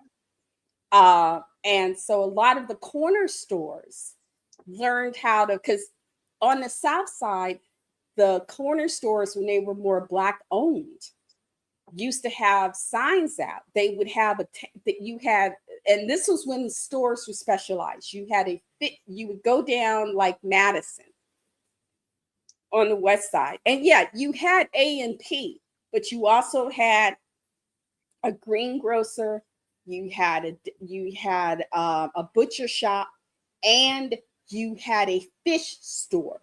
And they would have so much stuff that you couldn't get at the the big brand stores like Buffalo. It's type of trout Yeah. or whatever. It's a Cod. type of fish. Yeah, but they would is a have type of buffalo. It's a type of fish that has a hump. They call it buffalo because it's got a hump on the back. It has what looks like a hump. You got to be careful with buffalo because those humps are spiny. If you don't clean them properly, you can hurt yourself. Yes, I learned how to clean catfish at 7. I know what I'm talking about.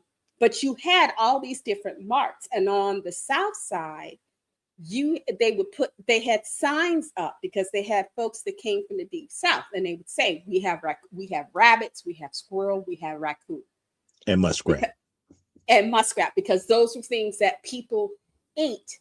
And that's one of the reasons why you have so many raccoons and rabbits and stuff running around the south side of Chicago, because they were getting those animals and bringing them to the stores, and people would come and buy them. And sometimes they would go out. There were men. I actually had a babysitter whose husband used to go out and hunt rabbits and squirrels sometimes, and then they would stop. Possum. We have possums. We've We had have possums, but we don't eat them. We don't eat them. We don't eat them, but you do find occasionally possums out here. When I first moved here, there used to be a tree at the corner, and a possum used to live in that tree, and you would come around that tree and it would hiss at you until it got to know you. And then it would just go. Now, see, we eat down here. We would have the corner store, and it had the deli, the butcher, all that in one, because it's a country store. And then around the corner would be the family that all of them got together because they all knew one letter, and they would write the sign that would say coon meat for sale. And on a good day, they might have some possum with it too. Oh, see, what we used to have. And that greasy ass possum still tastes better than a pickle with peppermint seed in. That was evil. That was evil. Okay, that was evil. I've never had possum. I've had rabbit, and I haven't had rabbit. I've had rabbit, and I've had squirrel. Have you ever had deer before? Yes, I have I had had I I had had deer. deer. I I had had deer goat in before. Japan. I had You know, deer in Japan. if it's not cooked correctly, you know that overly chewy, gamey taste that deer meat Hmm. has. Imagine a very thin piece of meat with that in it, and that's basically what possum is. Okay. I Yeah. had deer in Japan, Mhm. and deer in Japan is an elevated thing. It is an elevated thing. Japan. I went to what they call the Korean barbecue, and Korean barbecue is this thing where you sit around the table The grill is in and the center.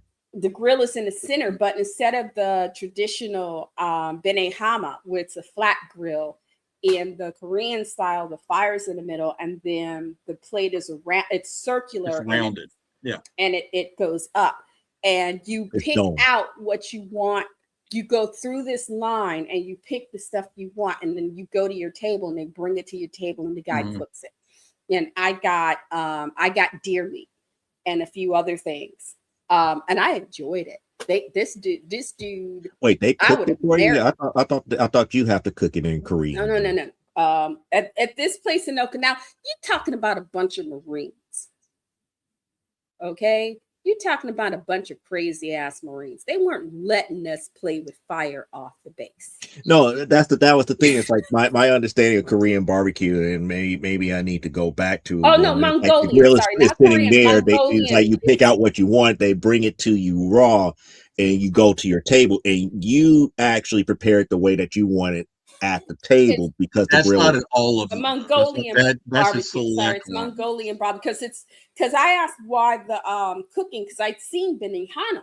Hmm. It's like, well, that's flat, and they said, well, this is made to emulate when they used to take the helmets Hmm. and cook them that way, and use the Mhm. helmets at night to cook their food. I Right. want to And say it's either Vietnamese or Thai, where they have kind of the rounded thing, but it's deeper, almost like an oil drum, and they yes, actually stick the meat on the sides of it and Yes. cook it.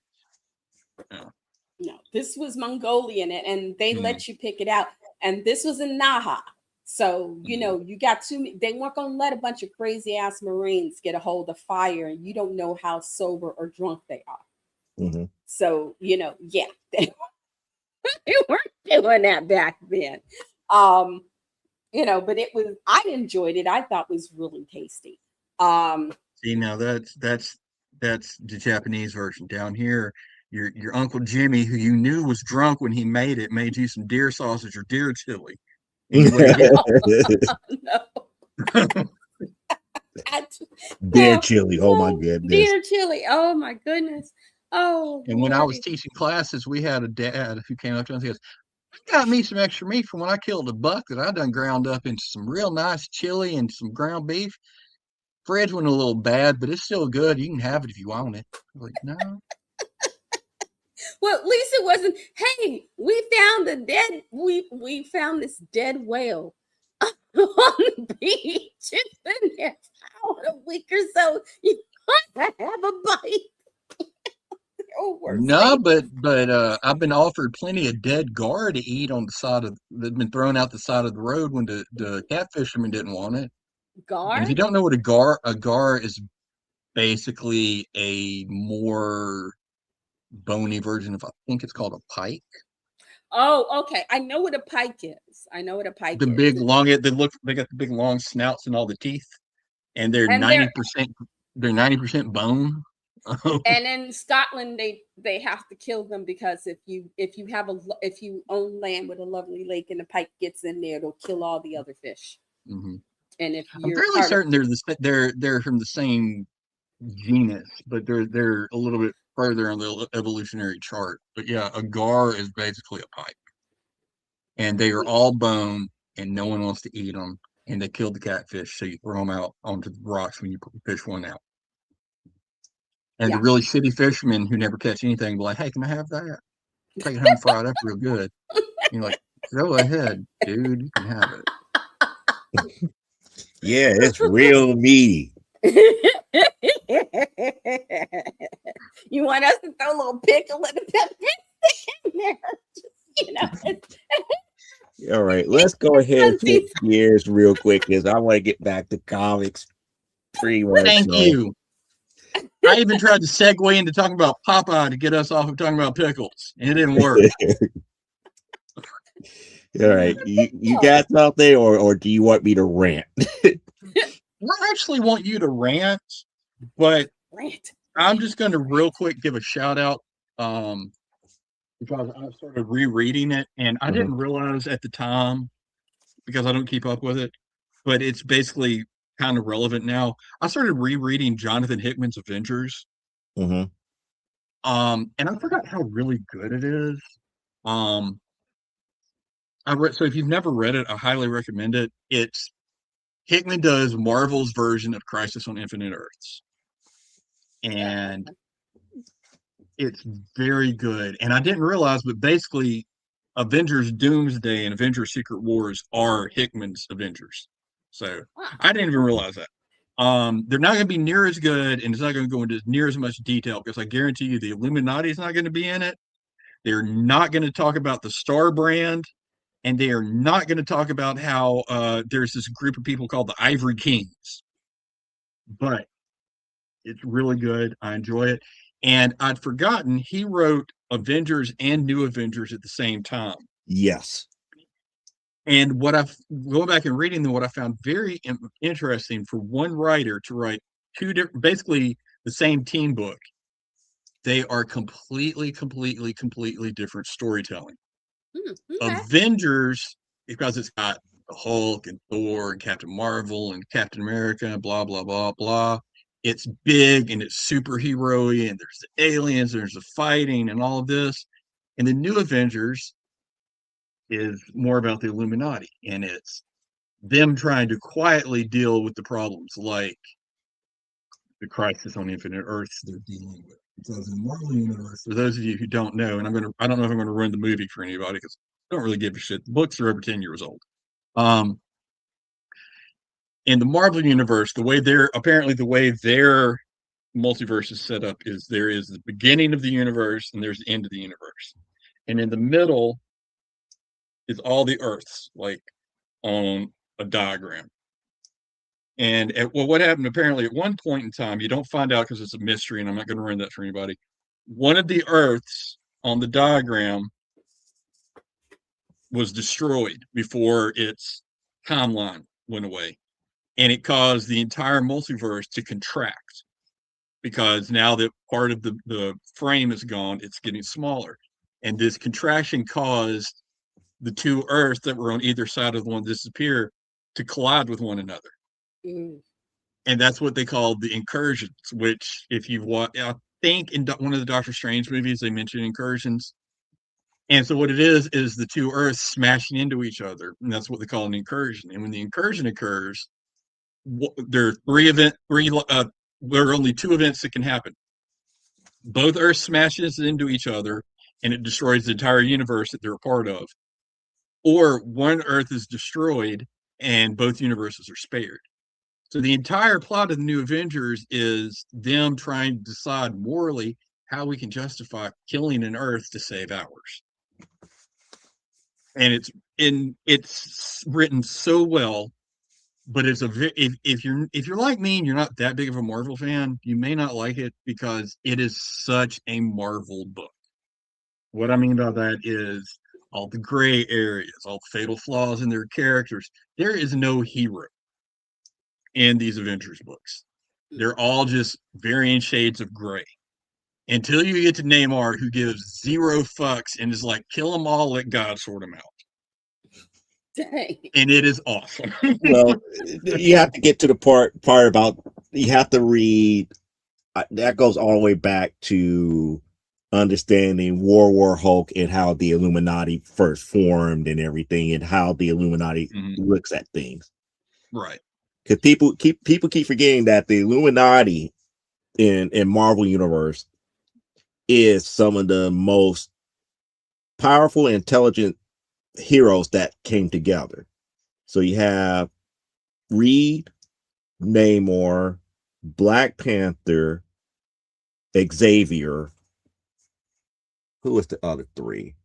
It is Namor, Reed, Black Bolt, Black Stephen Bolt, yeah, Strange, Black Bolt, Black Panther, Stephen Strange, Strange, and Tony Stark, Charles Xavier until the point of Hickman's Avengers, where Professor X dies and Hank McCoy takes his place.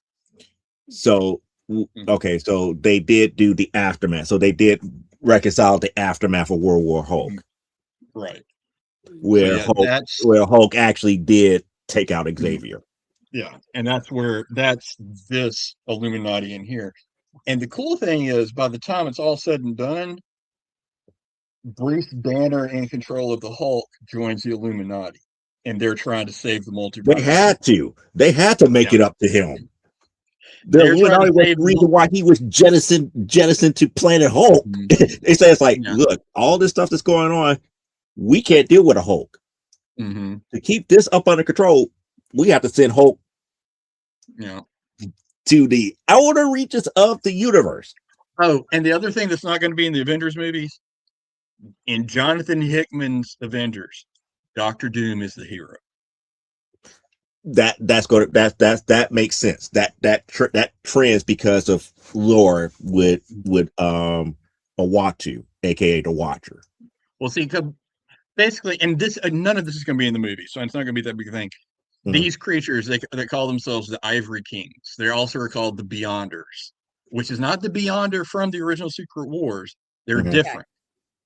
They decided they wanted to do an experiment, and they were going to see what would happen if a massive event happened all at once. Would it wipe out the entirety of the multiverse? So they took, for the old school Fantastic Four fans, they took Owen Reese, the Molecule Man, and they copied him across the entire multiverse. So there is an Owen Reese Molecule Man in every Earth in the That's a Infinite mistake. Earth. And this was their plan. Owen is a bomb. And when the time comes, we're going to detonate all the Owens at once and see what happens. So you're going to take a construct of Mistress Death and use them as a bomb. Yeah. And think Mistress Death is not going to intervene in this. And this is where it gets really good in the books, because Dr. Doom figures all this out before the Illuminati. So he's going around to all of these Earths and either killing the Molecule Man of that Earth, which will destroy that Earth but save the multiverse, or he's kidnapping their asses and keeping them hostage. And when you get to the end of the Avengers run, when the Beyonders show up and wipe out the Avengers and take everybody out and all this, Dr. Doom comes forward and they're talking, and he says, that may all be true, but I am doomed. And he took all the kidnapped Molecule men he had and had them in this ship and had them all wired to explode and threw their own bomb at them. It killed all of the Ivory Kings and took all their power. Yeah. And that led into the modern day Secret Wars, which I'm assuming at least part of it will be in the movies.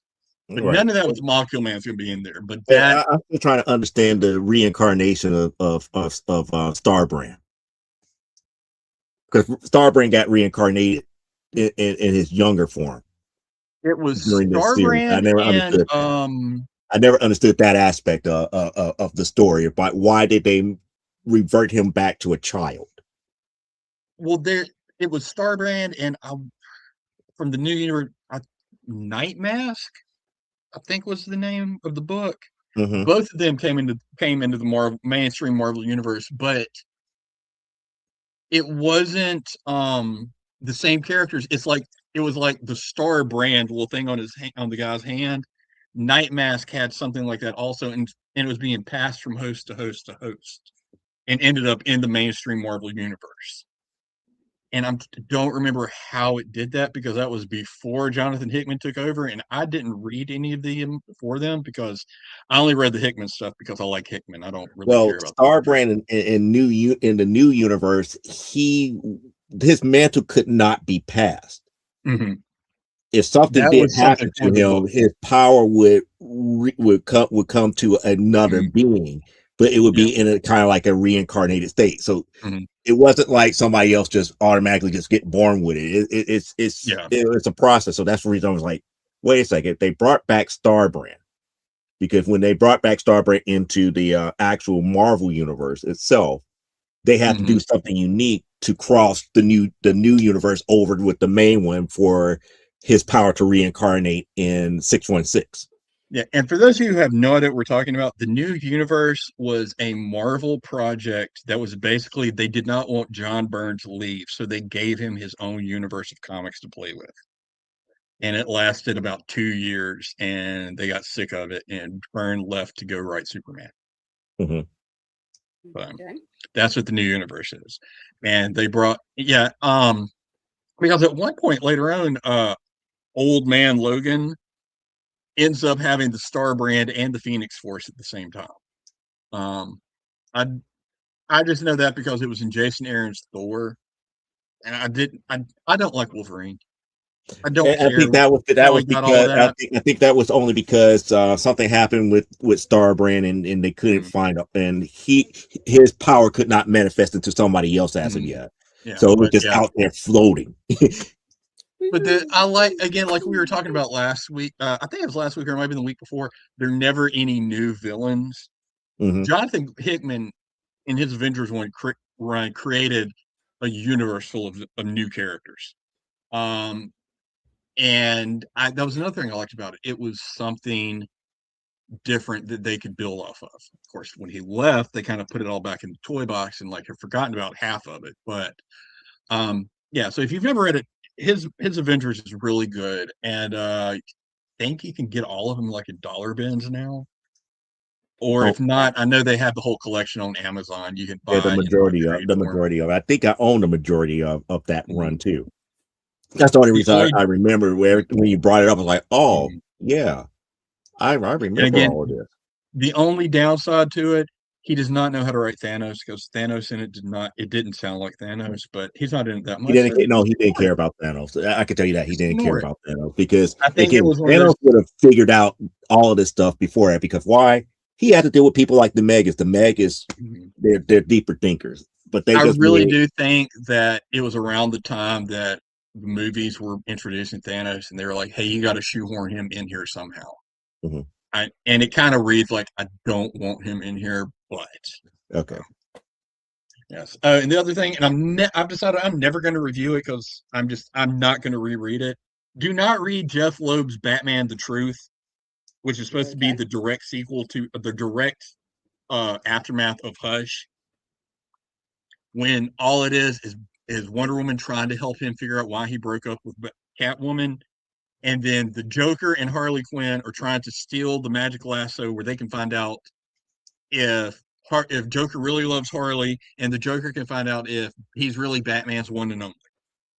And then Diana Okay. Diana wants to use the lasso on Bruce because she believes that Bruce doesn't think he's worthy of love. And when they put the lasso on him, he resists it, and the only thing he sees is the image of his fucking parents dying for the 9,000th time. Oh my goodness. It's terrible. Fuck you, Jeff Loeb. Fuck you. Okay. it's Don't read it. it's And I'm because not going to review it. because I'm writing it. I get to say that. It's like, yeah, the lasso doesn't work that way. Yeah. Again, somebody who don't know lore, and I'm going to write this because I want to write this. And the other The thing that really lasso makes me doesn't work mad, that way. He would have been compelled. He would have and the other been thing that compelled. really ticked me off about it, and it's the last thing I'm going to say, I'm going to shut up, Mm-hmm. is it's supposed to be right at the same time as Hush when this was written. So this was back in 2002 Mm-hmm. during Phil Jimenez's awesome run on Wonder Woman, where she's in the classic Wonder Woman costume. And instead of her being in the classic Wonder Woman costume, which should have been that time frame, she's in this ugly ass movie Xena cosplay costume that they put her Oh, in all the time now, yep. and a cape. She doesn't have a And cape. I'm like, In some costumes, she does have a cape. yeah, she's got it in here, but she's got on the gladiator skirt and the armor top So with the she's cape got the on. I'm like, hoplite on armor on. no, not the full armor. No, You no, know no. how She has full frontal body armor. no, you Okay. know the modern Wonder Woman costume does not look like a swimsuit. It looks like armor, and Yeah, it's it got looks the like gladiator ancient skirt Greek with. hoplite armor. Right.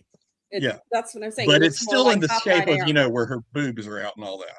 Well, It's just, yeah. instead of looking like a swimsuit, it looks like armor now. She's got the skirt and the cape on. I'm like, Well, how even can you have it old at Greek the same armor on time? men had a little boobaliciousness going Yeah. on there. I don't like the Xena version of Wonder Woman, even though it was Okay. created by George Perez, and I love George Perez. Xena had more boobage showing. I don't like Xena Wonder Woman with the sword and the shield and blah blah blah, and the whole metal costume with the skirt drives me up the freaking wall. So I hate it. Okay. I don't care about accuracy, this, that, or the other. We're talking about a lady that stops bullets with bracelets and can fly Bang, in bang, an bang, invisible bang. plane. So Probably don't tell likes me about pickles. historically anything. She probably likes pickles and peppermint sticks too. No, I'm just sitting back. I'm just sitting back. It's like, you know what? He's like, you know what? You're right. I'm not going to ruin it because I guess the gag strip said it best. Superman turns to Wonder Woman in this one gag comic strip. It's like, why? It's like, why do you use your bracelets? You're a golem. You're bulletproof. Oh, I Why do you know do it? that one. I know that one where she's And she just drops her arms she's like like pink, pink, pink, and then everybody it's starts bubble, shooting at her bubble, boobs bubble, like bubble, bubble. Mhm. that's the reason why I do it. Did you ever see the other comedy strip? And it was drawn exactly like the old 19 whatever George Reeves Superman. Mhm. Mhm. And he's sitting there and they're shooting bullets at him and he's just standing there and they're bouncing off his chest and all this and they run out of bullets Mhm. and they throw their gun at him and he ducks. Yeah, I remember that one too. It's like, what the hell? It's like, All right. Sure. All right then. My Yeah. favorite is a Mad magazine. It's not a superhero, it's Tarzan. And Tarzan swinging through the jungle, woo, woo, woo, boogity, boogity. And as he's swinging through the jungle, the vine he's on breaks and he falls. He doesn't get hurt though, because turns out he's fallen to quicksand.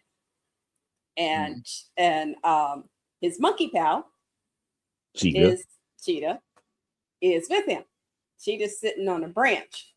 And Tarzan's like, Cheetah, quick, throw vine to Tarzan. Tarzan, get out. Cheetah's just sitting there eating a banana. Tarzan's constantly bleeding. He's going deeper, deeper. Finally, you just see Tarzan's hand go down, and Cheetah's like, burp. Goes off. I always like the Mad magazine one where he's swinging all the vines and then he grabs one and it's not a vine, it's a snake. Oh, that one's good. Yeah. That one's good. That one was a lot of fun. Okay, I'm going to do this real quick here. Yeah, because it's already 9:03. Because I already did He's issue looking at me. 1 and issue 2, and remember, I said I'm giving it a go, despite the fact that at the end of issue number 2, and I know I threw Cliff off by calling this series a Me Too because they had to give She-Hulk her own Planet series. Yes, and That's I thought not you were talking about the fair. Me Too movement, and I was like, No. wait, what? No, we're going to do issue number 3 here. I got the card cover for issue number 3. Cool. I'm not going to show you everything, but Big Shiny Robot. You remember Big Shiny Robot appears. The king is like, oh no, my guard's going to protect me. I got to get out of here. Blah, blah, blah, blah. You're here to defend me and blah, blah, blah, blah, blah, blah, blah, this, that, and the other. So they get to the point. It's like the guy that She-Hulk decides to join forces with here. They defend off the robot and everything. And, the king, nowhere to be found and this, that, and the other. They defend off the robot. They're about to get ready to deal with the person that brought the robot, and she throws something, disappears, and she goes back off to the ether here. Now, this is what makes me kind of worried here, is because now it shows where the king comes back to the castle and everything, and there's the so-called dead fiance and everything, and he's just up here plotting and planning and talking about, I need to get my revenge and this, that, and the other, and forces the dude to set up a tribunal to go and find the one guy that stood up to him in the town square, and he's going to put him up on trial for murdering said fiance and everything. So he following orders, goes, grabs dude and everything. And the king's, it's almost like the king's daughter in some form or some fashion gets in the middle and pleads with the consulate to say, no, spare him, this, that, and the other, he's innocent, blah, blah, blah, blah, blah, blah, blah. So all of this is all this was happening, and then it comes back down to She-Hulk having, post-traumatic disorder, all this other stuff, about what happened in issue number 1. And then old girl from that loves Quaid comes and finds her and tells her what's going on and how they have captured Quaid and everything to that magnitude and blah, blah, blah, blah, blah, blah, blah. So eventually She-Hulk is like, look, I'm supposed to be here because I'm here because of my cousin's request. I'm supposed to be a Hulk for you and this, that, and the other. You're up here, you capture somebody that challenged your authority, and he has done nothing, blah, blah, blah, blah, blah, blah, blah. What is going on? This, that, and the other. It's like, oh, we're about to have a trial and this, that, and the other. And then this is where I'm up here. It's like, okay, now it's officially turned into fan fiction, like, because why? Her opposition for the trial is Jack of Hearts now. Oh, great. Okay. And now that's how issue number 3 ends. So we get to issue number 4. And it starts out about, oh yeah, remember not too long ago, they were actually lovers and this, that, and the other, and blah, blah, blah, blah, blah, blah, blah. Now they're fighting. Oh, He appears to just went straight out, just went in and start fighting her. Not finding out what's going on, not finding out what's actually happening, this, that, and the other. And the king decides, like, you know what? We're not going to have this out right now. We're going to have we're going to have this a little bit later. We're going to have it in the gladiator arena, and we're going to resolve this the way that we resolve this on this planet. Now, not to cast shade or anything, but as someone who has a very lovely wife who is a physical specimen herself, that could just be foreplay. It could not be fighting. I'm just putting that out there. Oh no, it's fighting. It was fighting. Oh, okay. Trust me, it was fighting. If it was foreplay, they would have been like nudge, nudge, wink, wink, say no more, say no more. No, they were actually literally fighting. They was literally fighting because, again, like I said, at the end of issue number 3, it became official fan fiction in my eyes here, because none of this is making any more sense as far as a cohesive story. Are bones being broken? Because if bones are being broken and arteries are being cut, that's a fight. If it's just a little mild bruising, that's foreplay. No, they were literally going tooth and nail here, and I'm going to get to it. I'm going to get to it and everything. After that little bitty skirmish, you hear big cries from throughout the whole kingdom. It's pretty much Jennifer, yelling out and crying and this, that, and the other. And then her buddy that she always spars with comes out and says, like, hey, you're a gladiator, this, that, and the other. It's like, yeah, I know gladiators are not supposed to cry, this, that, and the other. It's like, no, that's a good thing, because that means you haven't lost everything as of yet. You still have something to fight for. Oh, God. So now back in the king's palace, you have Jack of Hearts in there. It's like, oh, isn't this wonderful? This is just very romantic, and this, that, and the other. The two lovebirds are going to take one another out in the ring of combat, and this, that, and the other. And you promised me that you would kill your lover, and everything would be back to the way that it was here. So pretty much that's the way that he's dealing with that. Meanwhile, She-Hulk finally goes to see Quaid again and trying to understand what was going on. He pretty much tells him what's what and this, that, and the other. It's like, okay, fine. I'm going to figure out a way to free you. I gotta win this. I gotta win this bout to free you. Because, again, he really has done nothing wrong. They have done the most to protect the planet. This king is just a major asshole and everything. So here we are in the major arena and everything, about to get ready for the big to-do here with Jennifer and Jack. And they go at it. I mean, literally, they're like, she's like literally putting him in the ground. Damn. I mean, literally burying him, not just hitting him, like holding him on the ground. I mean, literally just like she's going all out and just like burying him and everything. That's not foreplay. let me get to the big screen before I can make certain that people are able to see it, because I want people to understand that's not foreplay. No. That's not foreplay. I've They are going I have at it. lost teeth in the middle of stuff like this, and it was foreplay. Just saying. I'm gonna send Michael some pictures The and only thing It's that was the foreplay, truth. the only thing that was foreplay is when she grabbed him here and jumped that far up in the air because Jack was about to discharge everything that he had inside of him. Now you have to be mindful. Jack is See, radioactive. foreplay. okay. Jack is radioactive.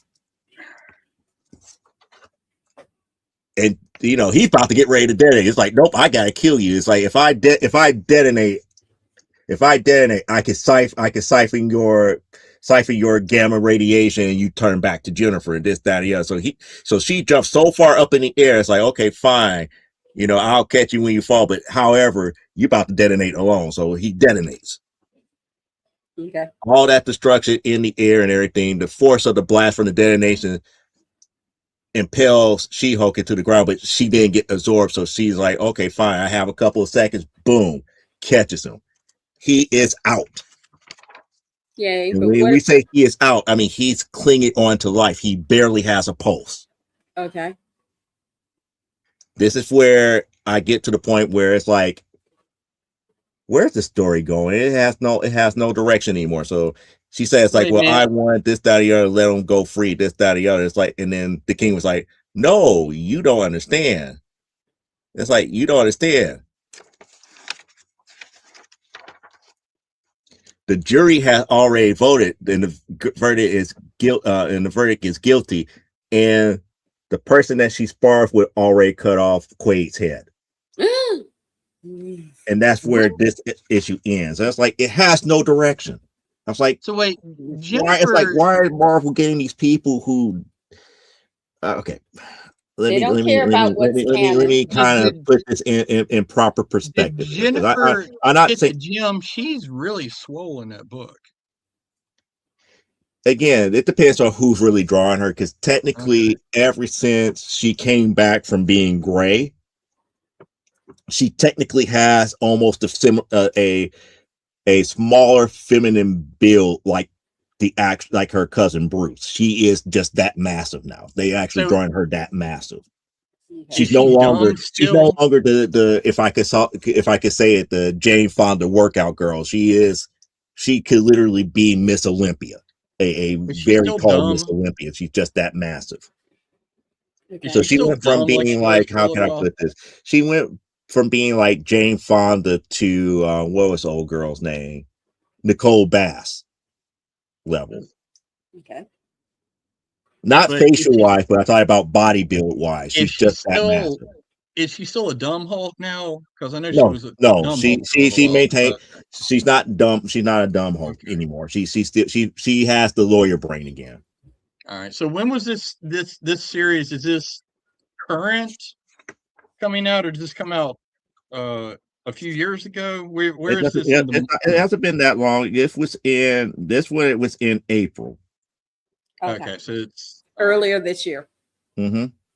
Okay, so This it's is firmly April. in the we're not exactly sure what we're doing continuity. And it's like it's nothing against the writer Stephanie Phillips here, but it's quite obvious that she did not take any any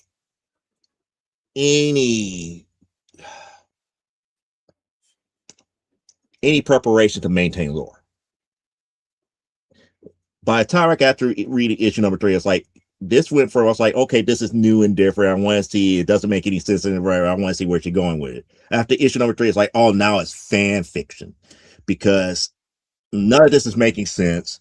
None of this indicates to us that it would have been a Planet She-Hulk series, because it's kind of like a hand-me-down. It's like Bruce up here say, hey, I need for you to stay here for 5 days to watch over things, and then until I get back. We're now like 3 months later down the line, and she's And not Bruce off the ain't come planet back yet. yet. Right. He went to get And milk. now she find the so-called love for her life that the other She-Hulk series ended on, where Jack was up here convinced her, it's like, yeah, go back to the Avengers. That was part of your livelihood and this, that, and the other. We'll always, we always be together, this, that, and the other. We just can't be together here and now. And this happens. I'm a little bit sucks. sad I just because thought they're like, was, y'all, it's like nobody has checks and balances to make certain that things are meshing together and coherent. Well, when you fire all the senior editors, you're gonna be left with a bunch of bullshit. And I got two more not issues. if all the senior editors are the ones who've been producing the shit that's been coming out for the last few years from them anyway. Mm-mm. Like I said, it's the marketing team. But it's marketing. I miss the good old days when Jennifer was hooking up with Wyatt Wingfoot. Just putting that out there because that was funny. Okay, that didn't bother me. Wyatt Wingfoot. For those when things went off the rails, is when Jennifer hooked up with Kane Marco. Mm-hmm. That's when everything went off the rails, and then I'm glad that they wrote that story as if it's like, no, that was one of Jennifer's variants that slept with him. Mm-hmm. The actual Jennifer Walters in 616 did not do it. For those of you who don't know who Wyatt Wingfoot is, though, he was the very stereotypical Native American who was Johnny Storm's roommate in college. And when Jennifer joined the Fantastic Four for a minute, they hooked up, and it was just all kinds of silly. Oh, that's right, because he's the one that defended her. When he's the one that helped her when they took those photos. Remember the issue we talked about, the ones where they took the photos. He was the one who acted as her representative to try and get them to not put the photos out. Right. He was also the one. He was the one that brought her the magazine to show her that they won that battle, but they lost the war because no, it was Johnny that brought the final thing. Johnny brought the final thing, but still it was like he went in there to to try and defend her and to see if he could find a legal way. But the thing about it, if I remember correctly, the only real reason why she was so enamored with Wyatt is because he looked and favored kind of like one of the major actors that she loved back in the day, which was Ken Wall from the I think he was the Equalizer. No, not the Equalizer. I forgot what Ken Wall's CBS TV series was. And he reminded her of that character. So I didn't know that. It's those subtle things that you catch in dialogue that makes it so much, because they had so many get-togethers and breakups during the Fantastic Four run that I don't even consider him a viable suitor, no more than John Jameson. Because people don't remember, she ended up marrying John Jameson, aka the Man Wolf, baby. Man Wolf, yep. Okay. Hey, we will not talk bad about the Man Wolf. I will. No, I'm not talking about bad. I'm not saying anything bad about him, but I'm just saying that marriage got to know real quick. I'm in the misanthropes. However, it is almost 9:20. I am falling asleep in my chair because I'm the old. Yeah, we don't need for you to fall over in your chair asleep. Yeah, it was bad enough that we had the Brian K. Morris scare where he nodded off in the middle of a show, and we're up there like, is he okay? Should we call somebody? It's like, maybe we need to call Carl and have him to go over there to make certain that he just didn't yeah. It turns out that he woke back up and everything. So no more of those types of scares. I'm gonna grab a light dinner, and then I am going to bed. Okay. I am tempted to keep you up for the rest of the night for scarring me for life tonight.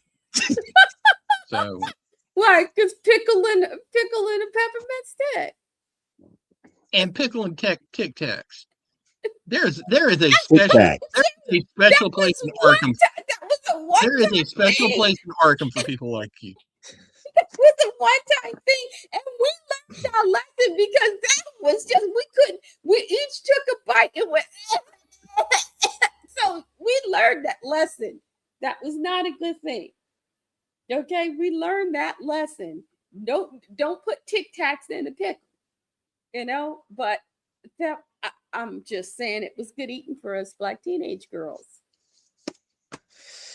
You know, it was one day we will meet and I will get me a nice big old kosher dill pickle and a peppermint stick. I have to go in them specialty candy And a stores to brown get it. bag. And a In a brown brown bag. bag. You gotta have it in the brown. You gotta have that pickle in a brown bag. If it's not in a brown bag, it just takes away from it. And I'll bite off the head, you know, and I'll let you have the first, you know. You can watch me shove the stick in there. You know, he's holding it in. You can see his cheeks going. Turning Okay, look, red. the only reason that I'm even entertaining this is because the only way we're ever going to meet is when you make all that money with your only feet. So And I Yeah, fly like, y'all. And and I he's fly gonna be y'all right down. there. He's gonna be right there. It's like a 10% for your manager. And when I fly y'all out, because I want to see my girls. I want to see my girls. And Ain't I that want to we're about to see. we're actually ending Hey, it Tat, we're now. thank actually God shutting you down. missed tonight. You can watch it when it comes on replay. N- No, as soon as we're done here, I'm contacting YouTube. No one will ever see this. You gonna put a complaint Oh, don't on don't you. worry. Don't worry about it. I gotta back. I back these things up. I have record of this. Neener, neener, neener. No, Neener, it's not a neener. neater. It's more like I got money. I got money. I can use this footage as blackmail. That's I've money. never in my life come as close to cussing out Clyde as I am tonight. Why? Because Because this is Clyde's fault. I'm here. I like I said, I lost it too when they talked about Tic Tacs and the dill pickle. I was like, Oh, I was on the floor like, no, I can't, I Yeah, can't, I can't. we learned that lesson as soon as we each took a. Oh my God! No, you. I'm sorry. We threw it away. We didn't finish it. make the screens big where I can go home and where I can get off here and die All now. right, Well, good. let Okay, me here we do it go. first. Say good night. Good night. Oh, thanks. Yeah, thanks. You know, I think I wasn't aware that you was already watching us. It said 0, so I didn't know anybody had showed up either. Anyway, thank you guys. Thank you guys. I'm sorry, Cliff. Thank you guys for watching us, whether you watch us live, whether you watch us later.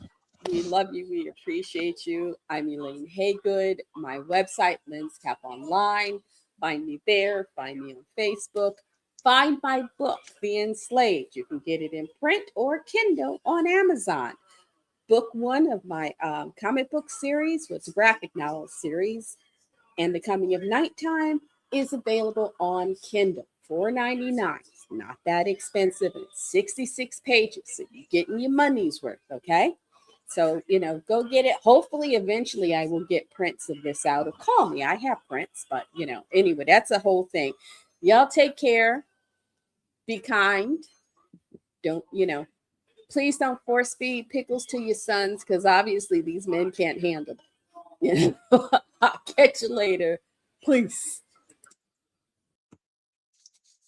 I don't I even was know what to like, say yeah, anymore. I like I said, I'm still I'm lost on dill, I'm kosher dill pickle and Tic Tacs. No, no. I'm I'm gonna go cry in the corner for many, many hours now. Thank you for being here. I am sorry about I tonight's apologize episode. for that Finkel and Einhorn moment that you had to suffer tonight. Huh.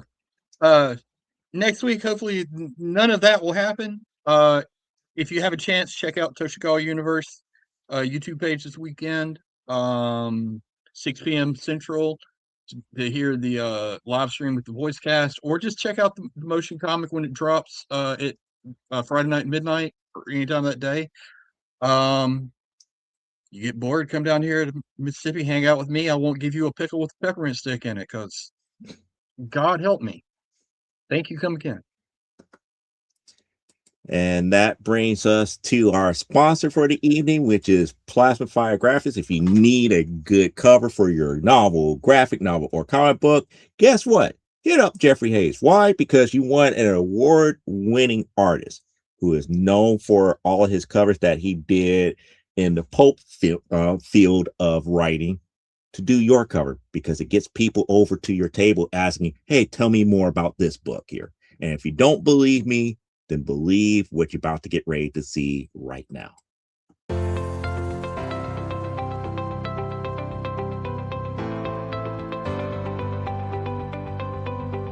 You've worked hard and written a great book. Now it's time to give it a great cover. If you're an indie author or small press publisher, Plasmafire Graphics is your source for affordable cover illustration and graphic design.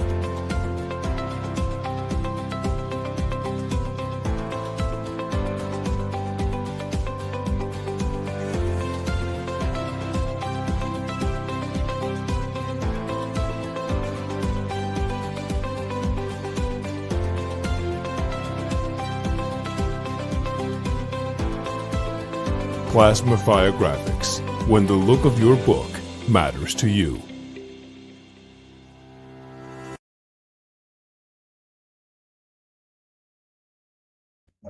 You seen the graphics for yourself. If you want that level of quality on your book, hit up Jeffrey Hayes at plasmafiregraphics.com. And as far as I am concerned here, I'll be back here Saturday. We're going to talk about a couple other things here. I'm not 100% certain on the topic. I do got more production stuff to show you guys here. We got books that came in this week, so there is new comic book pickups for the week this week, unlike last week here. So there's a lot that's going on here. And for the record, if you can, and if you're watching this on the replay, or if you're catching it on the tail end of being live here, just to make everybody feel good, if you know about what Elaine talked about with dill pickles and peppermint sticks here, please let us know. We don't want her to feel like she's the only one that does that, because it's not the first time that I heard some people doing that type of stuff. I didn't realize it was really that big of a thing. I just thought it was a one-off. Somebody just had a craving for something like that and they ate it. But no, it turns out that it's literally a thing here. It might not be for everybody, and from what I could tell, not everybody that was in the chat or here on the show is into that type of stuff here. But nevertheless, we are interested to hear what you guys know and heard about it, and if it is a taste that you guys like here. But please, no dill pickle and Tic Tacs, no other weirdness unless you really want to let us know about other weird combinations that you guys dig here. So until next Thursday, live life, grow, and be well. And unlike our founder, Brian K. Morris, I don't care if you wash your hands, but never, and I do mean never, apologize for being awesome. I catch you here 7 p.m. next Thursday, right here on Comic Book Spectrum. Have a good night.